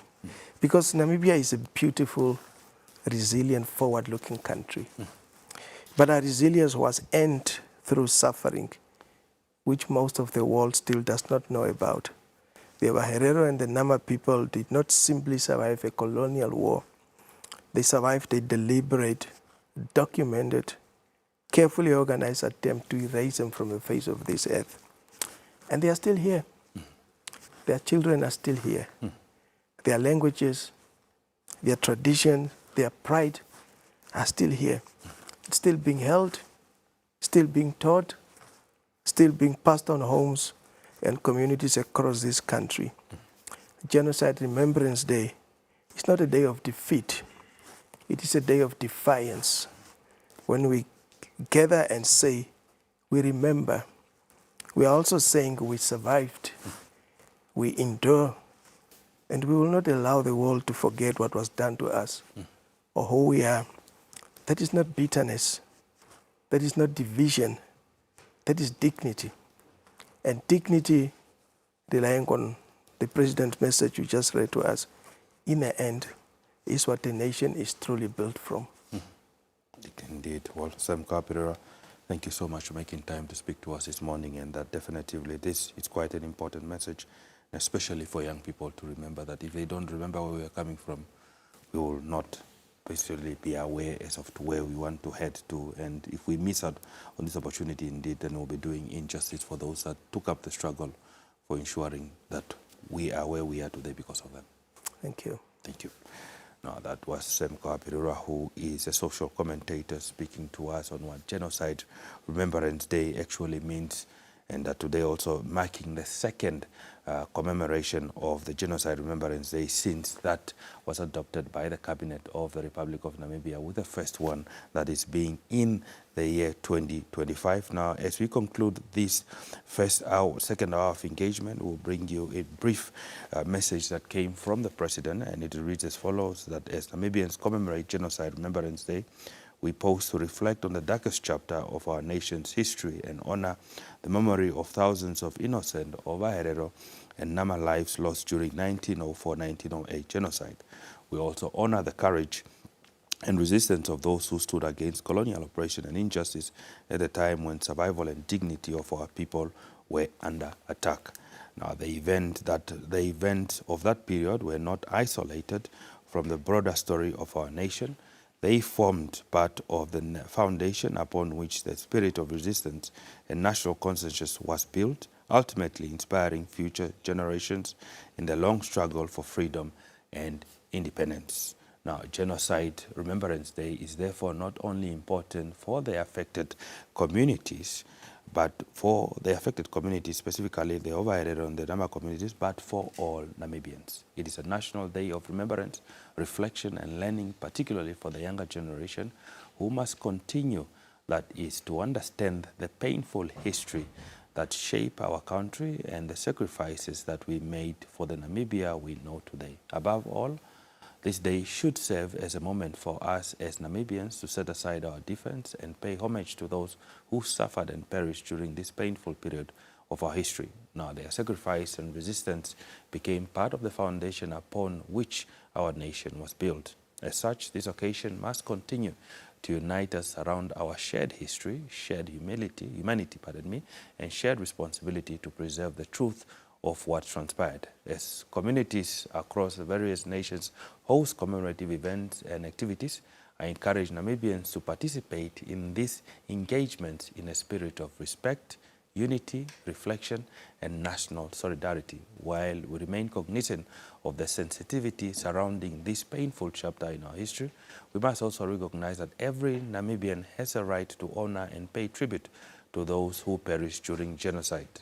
Now, their memory and sacrifice form part of our collective and national heritage and consciousness. The pain and the impact of the genocide continue to be felt generations later. As a nation, we must therefore remain committed to ensuring that atrocities committed against the Ovaherero and Nama people receive the same recognition, historical acknowledgement, and moral attention accorded to genocide and crimes against humanity committed elsewhere in the world. In doing so, we reaffirm the importance of historical truth, justice, healing, and reparations as part of broader process of reconciliation and closure. Hence, our government, together with the affected communities, will continue to engage the Federal Republic of Germany until the matter of the genocide, apology, and reparation is brought to a just and meaningful conclusion. And as a nation, we must continue to protect and preserve our history. We must tell our own stories, document our experiences, and ensure that future generations never lose sight of the suffering, resilience, and sacrifice of those who came before us. The President further said Genocide Remembrance Day continue to strengthen our collective commitment to peace, unity, humanity, dignity, and nation building.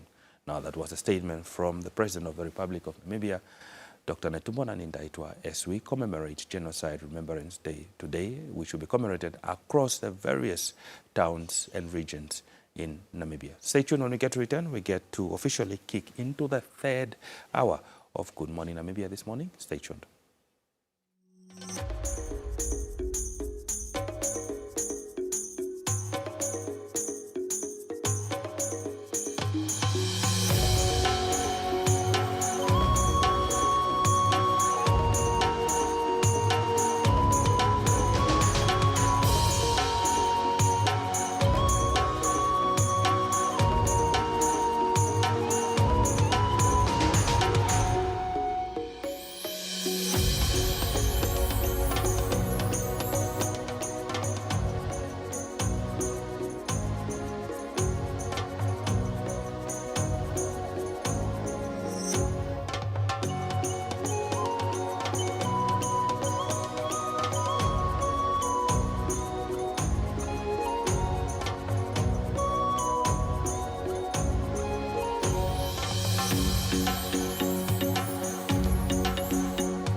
Welcome back, and just like that, we've officially crossed into the third and final hour of this special edition of Good Morning Namibia in terms of the Genocide Remembrance Day. Yes, indeed. All the conversation that we're having today, very important, really focused on understanding and really appreciating at the same time the history, the painful history that Namibia went through. Indeed, we will be joined by Emmanuel Zuze, who is a historian advocate, to speak about the background and narrative of genocide. And then also in this hour, we will be joined by Freddy Nguvauva, one of the descendants whose families were brutally killed in 1904, to talk to us about the genocide and what happened back then. Now, equally in this hour, we will also continue to bring you more insight in terms of the Genocide Remembrance Day, and so much more conversations coming to you in this third and final hour. And in another conversation that we'll be bringing you, we'll be joined by, that is clinical psychologist, that is Dr. Eunice Gonzo, to talk to us about the impact of genocide. Certainly impacts from a traumatic perspective as well. Then also in this hour, onto the creative aspect of things, we will be graced with a poem titled "The Skulls Are Breathing" by Felicity, the poet, and Solve X. And to conclude this hour, we'll be crossing over to our very own reporters across the country to inform and to shed light on how various towns in different regions will be commemorating Genocide Remembrance Day. Please stay tuned as we commence with our engagement shortly after this brief break.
Genocide remains one of the darkest chapters in human history, involving the deliberate destruction of ethnic, racial, religious, and national groups. As the world commemorates Genocide Remembrance Day, it is important to reflect on historical genocides, understand their causes and consequences, and discuss the role of education, remembrance, and human rights in preventing such atrocities from happening again. Now joining us in studio is Emmanuel Zuze, a history teacher, here to speak about the genocide and particularly the history. Good morning, sir, and welcome to Good Morning Namibia. Thank you so much, ma'am. Now, in your profession as a teacher, as a historian actually, this is something that you focus on quite a lot. In very simplified terms, can you tell us what is genocide? Okay, thank you so much, ma'am, for this wonderful question. Okay, genocide has to do with the practical and the systematic killing of the Namibian people, in particularly the Ovaherero speaking people and the Nama speaking people in the period of 1904 to 1908. Now, when we look at this, it's actually under the German colonial military rule, and that was governed actually by General Luther von Trotha. Now, if we look at this, you will understand that this is actually the first recognized genocide in Namibia in the 20th century. And we also have to understand the extermination order, what caused the extermination order. And that's actually the background, what we have to focus on as Namibians. And the first thing that you also have to understand is that now it has to do with the tension of the land theft and the cattle confiscation of the Namibian people, particularly again the Ovaherero speaking people and the Nama speaking people. Now, if we look at it this way, we have seen and we have understood that the German speaking people actually wanted to confiscate the cattle and the land of the Namibian people, which was now also a problem for these indigenous people, and it caused now tension between them. Now, there is also an incident where we have to pick up where it actually took place. If you look at the Ovaherero Desert, where the Ovaherero speaking people wanted to flee so that they can able to escape from this German colonial rule and all that. Now, the German colonial military rule actually, they sealed the borders and they poisoned the borders.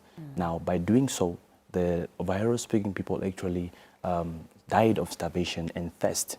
Now, by doing so, you'll also understand that the Nama speaking people, actually some of them that also tried to rebel against these German people, they were captured and some of them were sent now to the concentration camps where they were also starved intentionally. Now, if we look at the population that mostly of the Ovaherero speaking people and the Nama speaking people, for the Ovaherero speaking people, we have a period of like 65,000 to 80,000 people that died during that period, which makes it an 80% population. And when we look at now the Nama speaking people, we understand that it's mostly 10,000 of the Nama speaking people that were killed, which makes it now 50% of the Nama speaking people that were killed, which was actually also now a problem for us Namibians. So that's how actually I will define genocide.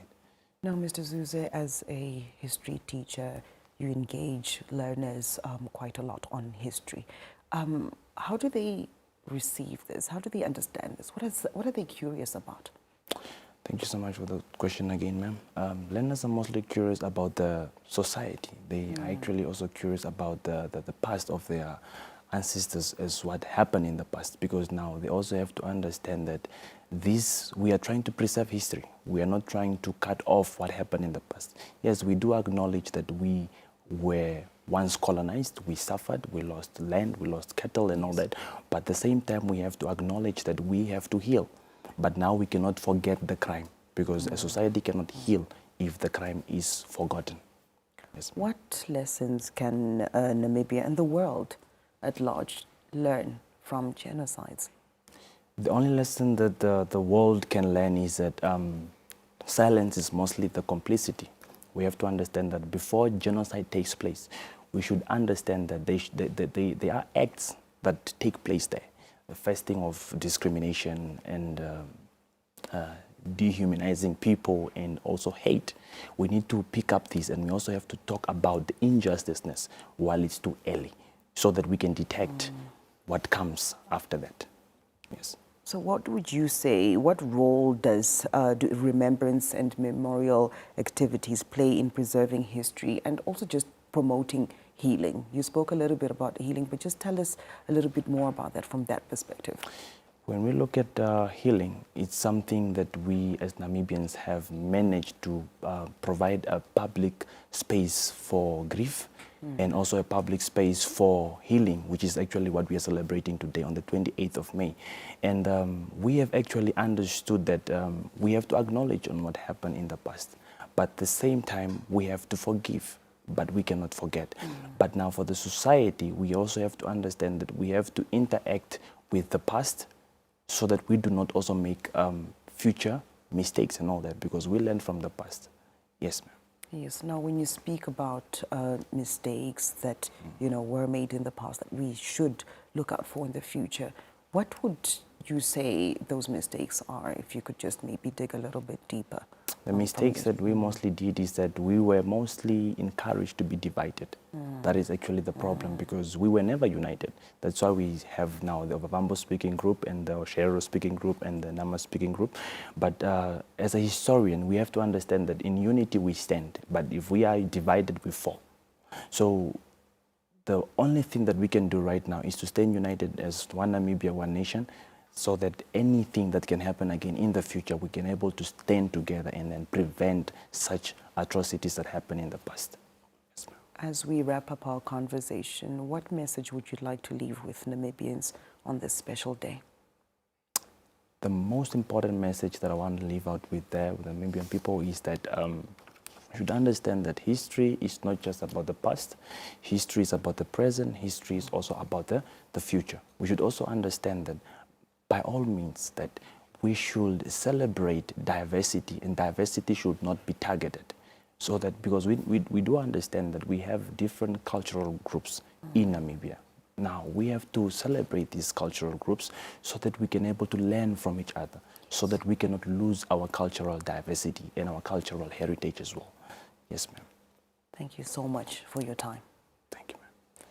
That was Mr. Emmanuel Zuze. He is a history teacher, and he was just really speaking to us about genocide, looking at the past and really speaking about the future so that we do not repeat past mistakes. He also really placed emphasis on the importance of unity, really discouraging divisiveness so that we can do better as a nation, as we heal, as we move forward. You are watching Good Morning Namibia, and we'll be back.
Welcome back. Now, more than 100 years after the genocide against the Ovaherero and Nama people, many families are still carrying the pain left behind by German colonial brutality. Behind every statistics was a mother, a father, a child, and an entire bloodline that was destroyed. Now, today we speak to descendants of the survivors whose families lived through the horrors of forced displacement, concentration camps, starvation, and death under the orders of von Trotter. This morning we're joined by Freddy Nguvaova, one of the descendants whose families were brutally killed in 1904, to talk to us about genocide and what happened back then. Freddy Nguvaova, thank you so much for making time to speak to us this morning. Thank you for having me. Now, let's talk about the stories that were passed down to you and what your ancestors experienced during this genocide. Yes, maybe if I should start my story. My ancestors narrated quite a number of stuff that happened to them, to their ancestors, way back since 1896. Because from our perspective as Ovaherero people, and also that also was relevant to the Ovaherero people, the Nama people, atrocities, brutal atrocities by the colonial German administration started way back before 1904, soon after they arrived in this country. You remember that Germans started to arrive from 1884, after Namibia was divided and given to Germany on a silver platter. So the very first story that my ancestors brought to my attention related to my name, being my family name being Variorika. So which was a name that I was named after my great-grandfather, Kahima Manguvova. Kahima Manguvova was the chief of the Ovaherero people, and he refused to give land to the Germans. He refused to recognize illegal boundaries demarcated by the Germans. And as a result, wars and various battles ensued. And at a battle that took place at Oshunda on May 6, 1896, he was injured, and most of his people, the Ovaherero people, with some Ovaherero and Nama people, were also killed. So, and apparently on the 15th of May, the very same year, he was arrested, taken to Okahanja, where they were put on trial together with Kambaha Hira and sentenced to death. And so these were the very first people. He was the very first traditional chief to be executed by a firing squad in Okahanja on the 12th of June, 1896. No. And what happened is that during the execution, it took the Germans 11 bullets. Yes. Without him dying. And on the 12th bullet, he identified someone with a higher rank, and he showed where to be shot at. So he pointed to be shot between his eyebrows. And that is how they managed to kill him. Thank you. That was the name that I was given. And so everyone hearing that my name is Werurika, they were interested. They wanted to know why were you called this name? Why did your parents give you this name? So, and that's how I came to know the atrocities of the past and the genocide that followed, because I was also told that the clan, the Gova clan members were handed by the Germans, and wherever they were found, they were killed brutally without any reason. No, Freddie. So, thank you for that. Thank you for that aspect background. It's not that we don't respect and we don't want you to share it. It's because of time. Yeah. Perhaps let's talk about how this history has shaped your identity as a descendant of the Ovaherero people. Yes, this kind of history has impacted me in such a way that I became very hostile towards any kind of racial discrimination by white people. I refused to be treated with disrespect by white people, whether it was during work environments or in public life. But the most important is that I became to regard myself as a very proud Namibian, a Badero Namibian for that matter, who was able to mingle with many people from various backgrounds. And the fascists also forced me to play my part in the upliftment of the communities who suffered the effects of genocide. I came to Namibia. I came to appreciate Namibia as the land of the brave, in the real sense of the word, because our ancestors fought the Germans, who had all the sophisticated weapons, while they only had weapons like knobkeys and very and they fought Germans with highly sophisticated weapons, and they managed to really to survive the onslaught. Okay. Now, Freddie, in terms of this Genocide Remembrance Day, especially the fact that we are commemorating the second one, do you feel that the suffering of your ancestors has been fully acknowledged? And perhaps, how do you feel about Germans, the Federal German Government Republic, generally in terms of acknowledging and recognizing this genocide so far? Yes, I don't think that really the sacrifices of our people have been properly acknowledged, because yes, it's a fact that Germany agreed to to tender an apology. They also agreed to recognize the fact that they committed genocide against our people. They undertook to come and tender an apology and also pay a reparation, although the money that they agreed to was not commensurate to their deeds, the deeds they committed. So, and also, the true fact of the matter is that those people, especially those who really played a significant role during the colonial period, it's very, very unfortunate that their names are not always recognized, but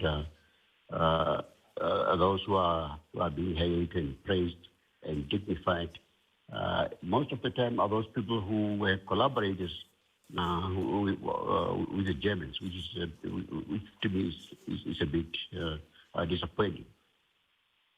Okay.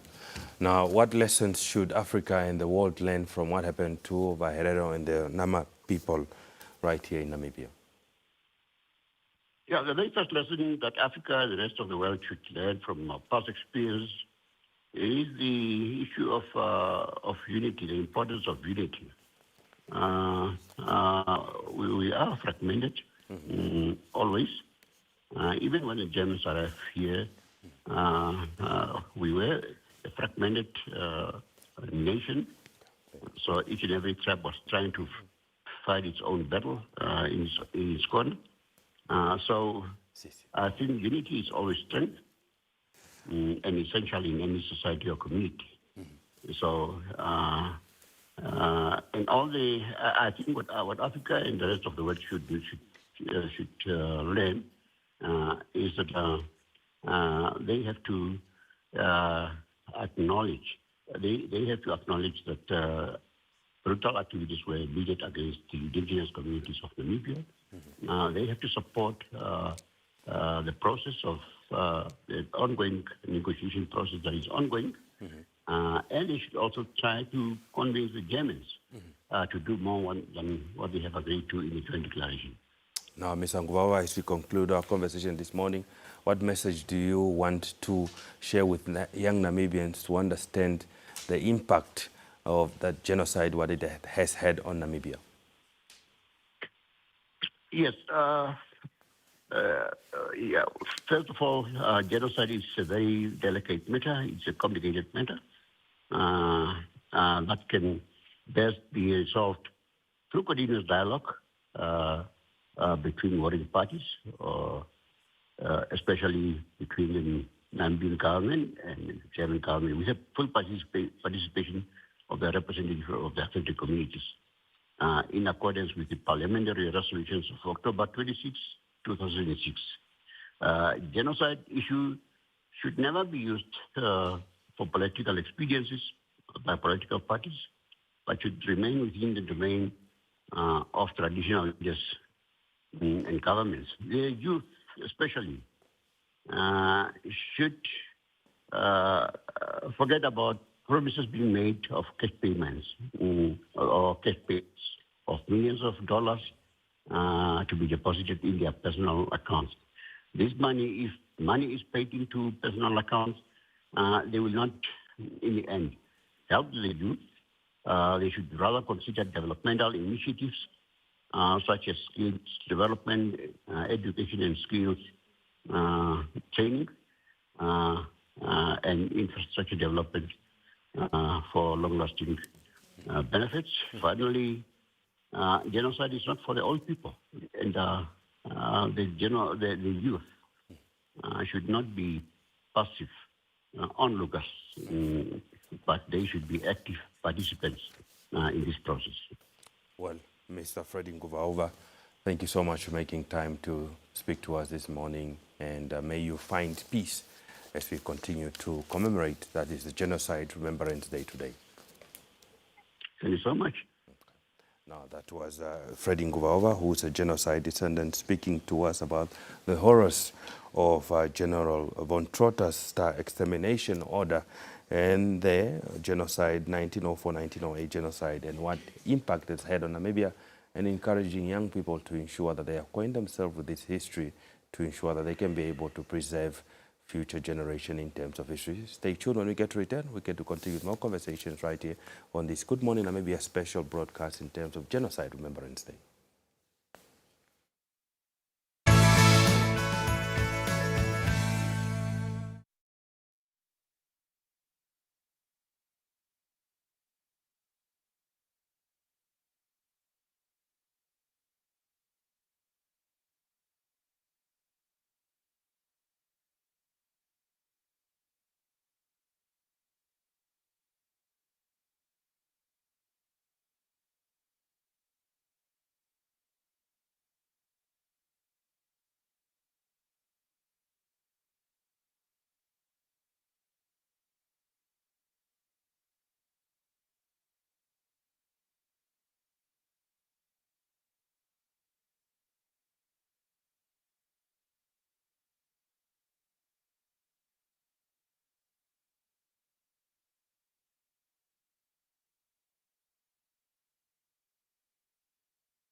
Welcome back. And now for a creative aspect, we will be graced with a poem titled The Skulls Are Breathing by Felicity the Poet as well as Solve X.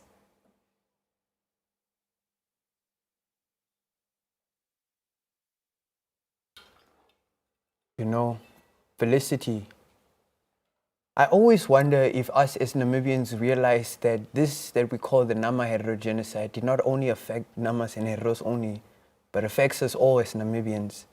I mean, so many other people were killed.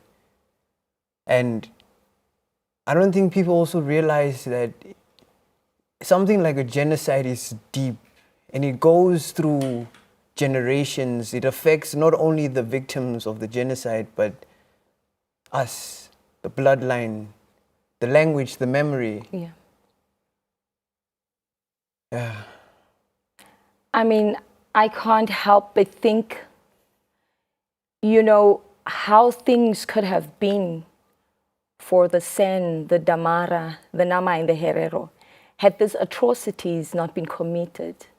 I can't help but wonder, you know. I wonder too all the time, and in the face of my days, I wonder where my generation would have been if the first genocide of the 20th century was not committed on the skin of this land. If there weren't entire bloodlines erased from our tribes in a span of 4 years, from 1904 to 1908, and it has been 118 years now that have gone away, and still, I wonder what our dignity would have looked like if it was never colonized. Felicity, why do you think we are so anxiously disturbed? You know, that question actually begs to be pondered upon. Why though? It's because we are connected to boxes in glass and skulls in boxes and bones in shallow graves turning. We are connected to the dead that do not want to die.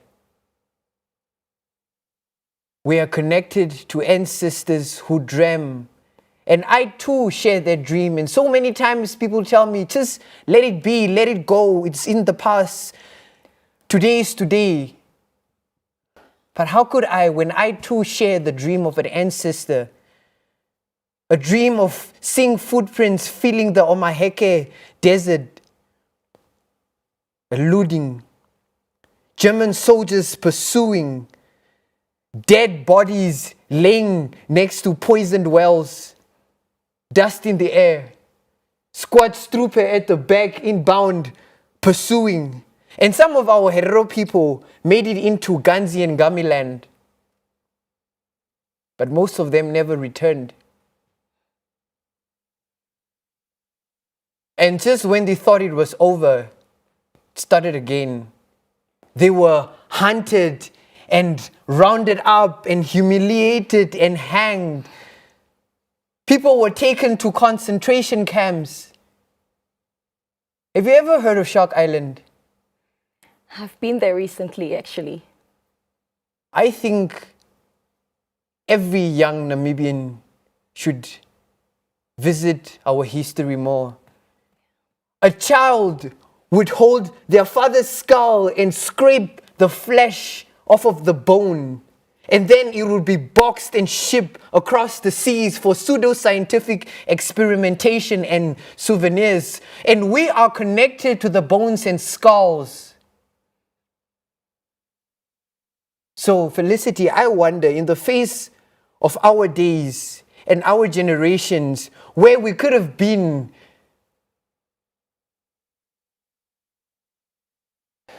if a genocide was never committed. But since we are here now and we just have to move forward while looking back, Yeah. what do you think we're headed for? You know, long after the atrocities between 1904 and 1908, the heavy breaths of what but now are skulls, they echo.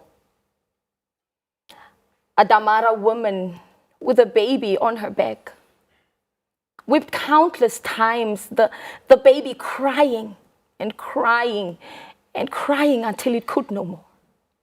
The mother, silent, numbed by the pain she shares with the little one she bore. Now she too is but a skull, though her deep sigh of pain echoes. A man tied to a tree, tortured for petty reasons. Can you imagine that? Being a man in every way, yet wanting to wail, watching a wife, a mother, a sister, a daughter being violated, while in hopes for a better day he waits. He too, X, is now but a skull, though his deep sigh of helplessness echoes. So many years have gone by and so little has been done in terms of reconciling and solidifying memory, not just for us, and healing, and not just for us, but for future generations. And we're in a stage where there's barely an apology, there's somewhat of an acknowledgement, we're in talks of reparations, but we are expected to forgive and forget. So in terms of forgiving and forgetting, where do you think we are right now as a people? Have we forgiven? Can we forgive? Is there enough that has been done for us to forgive? You know, before we even reach the point of speaking about forgiveness, let us ponder a little bit more. on the skulls that were taken from the desert, taken from the sand. You know, skulls in the desert, skulls in the sand decided that for their land they'll stand. Though inevitably they fell, leaving us with way less than half a story to tell than mere imaginings of how it may have been or felt. You know, how where words were few and the agony was deep, helpless sighs prevailed.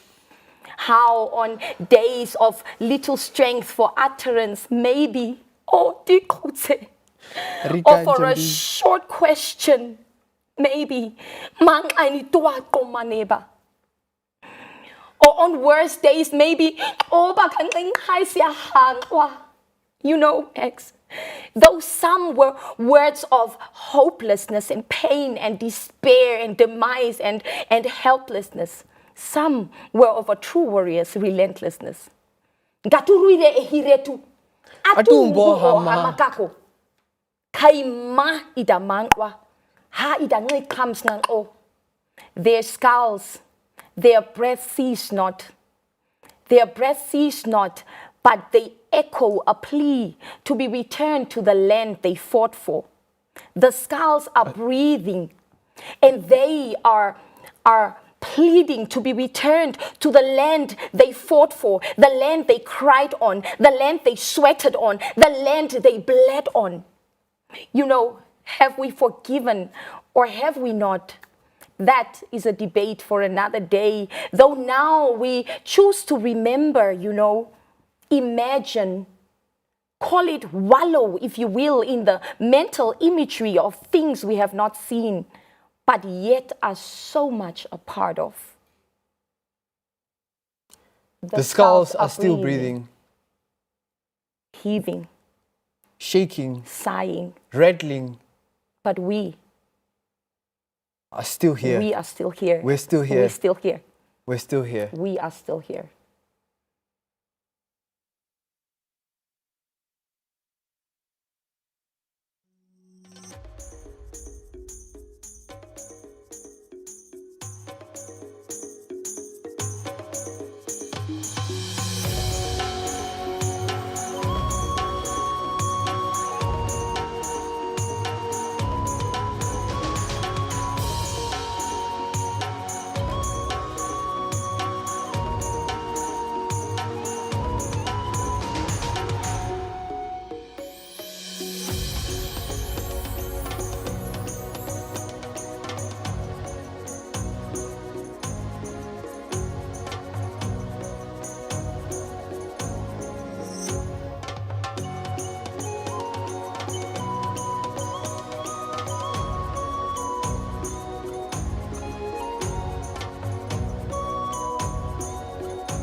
That was a powerful poetic dialogue by Felicity, the poet, and Solve X, and they were talking about their poem titled "The Skulls Are Breathing."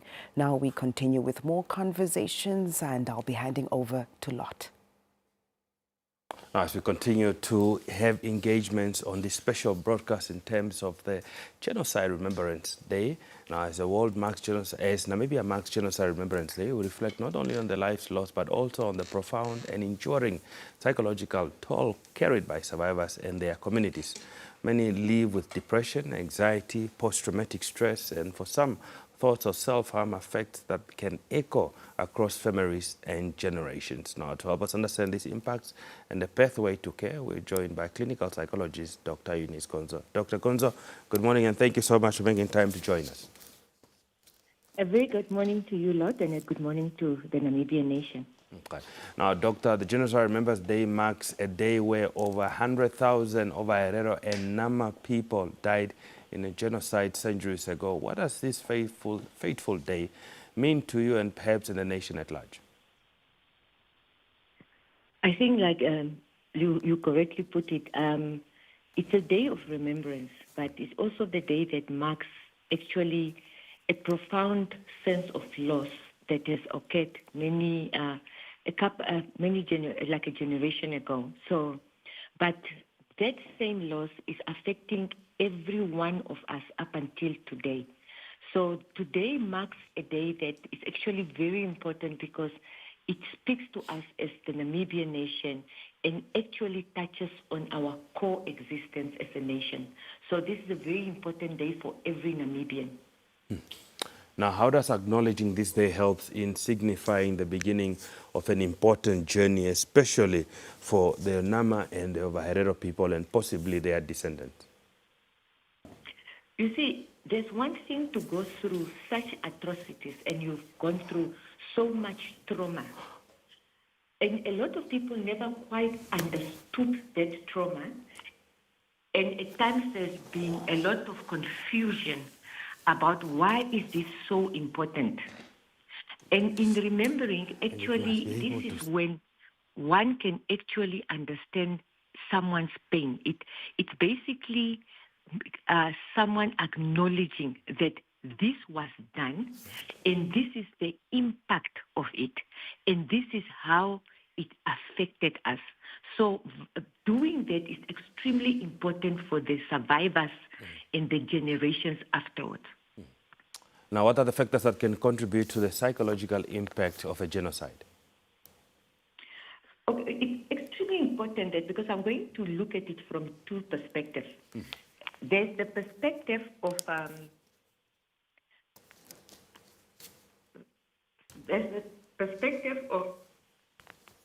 the person. When it comes to the person, it's basically you must look at their identity, their belief system, their values, their attitudes, the emotional attachments, the coping responses. But before I come back to the person, I'll go to the society.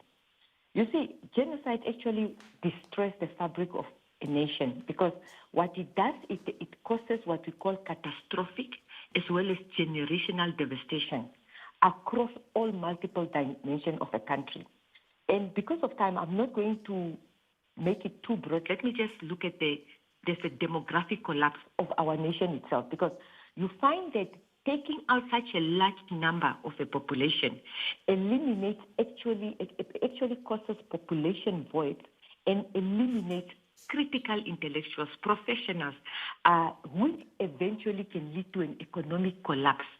So what we see is happening in Namibia right now is an influence of what has happened generation ago, because a lot of people will be like, no, but this genocide was many, many years ago. Yes, but the impact we are still feeling it today. So it also destroys what we call social cohesion among people, because it creates that us versus them, and then leads to a lot of xenophobia, ethnocentrism, and basically lead to people with issues with trust, and can lead to ongoing polarized governance and a lot of things, some of the things which we as a nation are experiencing today. Now, from a psychological point of view, when it comes to the individual, it actually has left psychological scars, which basically has affected that population then. And then people will be like, but we don't understand. Why is it that you are talking about it now? Because these are not, the children did not go through this. But what they don't understand is the whole process of what we call epigenetics and what we call the transmission of trauma from generation to generation. And that is what you now find that today, most of the population that might not have been the first ones to witness it, but through narratives, through the transmission of violence, today those trauma, the anxiety, the depression is actually happening currently. It's quite interesting, Doctor, how you depict that psychological impact can definitely be passed on from one generation to another, and perhaps this we've seen through how people can relate to this, although they might not have been there by generations, for instance, continue to fight for the acknowledgement of this genocide, and also perhaps when they talk about the issue of reparations that must be compensated, when we're talking about land that hasn't been returned to the people that were displaced. So it probably definitively does make sense in the context of you finding someone who might be 40 years old today, they were clearly not present, but it feels like as if they were there themselves. Yes. Now, Doctor, as we begin to wrap up our conversation, what words of encouragement perhaps do you have specifically for those who may remember the significance of this day, and more so perhaps for the descendants of the Ovaherero and the Nama speaking people, you know, that were killed as a result of the Von Trotta extermination order between 1904 and 1908? My encouragement is basically to say that this, like we started, that when your trauma is not acknowledged, when someone actually look at that experience as if it did not have, it did not change the fabric of our society and of themselves, is basically to say that by having such a day is us saying that we hear you, we see you, is the world being reminded that this is what happened, that the suffering, the atrocities, the death were not in it was not for nothing, and that by doing this is the first step in the pain being realized, and for one to actually, even the government, to come up with real structures and to go further with research into what is happening, and to ensure that we have mental health intervention that can actually assist the Ovaherero as well as the Nama people, and as well as the rest of the nation when it comes to this. And that is basically to say that you are ahead, and you are acknowledged, and we acknowledge the trauma that has gone through, that you have gone through. Indeed. Well, Dr. Gonzo, as always, thank you very much for making time to speak to us this morning. No, thank you so much for having me. Now, that was Dr. Eunice Gonzo, who's a clinical psychologist, talking to us and helping us unpack how trauma from a genocide, you know, the psychological impact rather on Genocide Remembrance Day, highlighting that if trauma is not recognized, and especially the fact that it has a change or an effect on society, on the fabric of the society, it can be a dangerous thing if one's not recognized, and also indicating that we should be able, especially to speak to the descendants of the Herero and the Nama, indicating that we are you and that we do acknowledge the challenge that this genocide has had. And also in this morning's message from the President indicating and acknowledging the impact of the genocide of the Nama and the Ovaherero people on the fabric of society of Namibia today. So collectively, as a responsibility as Namibians, we must ensure that today, as we commemorate this day, we must definitively be able to hear the thoughts and expressions of the impact of this genocide that it has had on the Nama and the Ovaherero people and Namibian nation at large as a whole. Now, stay tuned. When we return, we get to continue with more conversations right here on Good Morning Namibia.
It is a few minutes before we hit the hour of 9 o'clock, and that means we're officially rounding off yet another episode of Good Morning Namibia, and today was all about Genocide Remembrance Day. Indeed, it's a special broadcast here that we're bringing to you live from the NBC headquarters, Cullinan Northern Industrial, where we're talking about that is the second time that Namibia commemorates this day after Namibian government passed the law establishing the Genocide Remembrance Day as a national public holiday on May 28, 2024. Now, it is a deeply solemn milestone in Namibia's history, where we commemorate a date in 1908 when German authorities ordered the closure of all colonial concentration camps, and that we do know that we will bring you, that is, will continue to bring you events enhancing from the various regions as we commemorate this day across different towns and different cities. Indeed, and also a very strong and powerful message coming from our head of state, Dr. Nandi Ndaitwah, really placing emphasis on remembering the day, unity as Namibians, and as we honor the memory of those lives that we lost during the genocide, and really reaffirm the country's commitment to preserving this important chapter for history as well as for future generations. Indeed, I was looking at in terms of the last part where she indicated in her address that the nation will continue to protect and preserve its history. She further indicated that we must tell our stories, document our experiences, and ensure that future generations never lose sight of the suffering, resilience, as well as the sacrifice of those who came before us, and that may the Genocide Remembrance Day continue to strengthen our collective commitment to peace, unity, human dignity, and nation building, and also that together government with the affected communities will continue to engage the federal government of the Republic of Germany until the matter of genocide, an apology, and reparations is brought to an just and meaningful conclusion. Definitely a very powerful message, very clear, very straightforward, and also really empathetic. Indeed, the families and descendants of those that have been impacted by the genocide are still waiting for closure of this, as well as the Namibians who are joining the Ovaherero and the Nama speaking people wait indeed for the closure of these negotiations, as well as on the matters of reparation, as also indicated by the President. But however, this concludes our Good Morning Namibia segment. That's from 6 to 9. However, I will be back as from 9 o'clock to bring you more developments as activities unfold in terms of commemorations from the various parts of the nation today. Indeed, there will be a lot happening right across the country as this day is commemorated. But for now, from me, Kudabrant, Lord, and the entire team, it is good morning, and we'll see you tomorrow bright and early from 6 to 9 for another edition of Good Morning Namibia.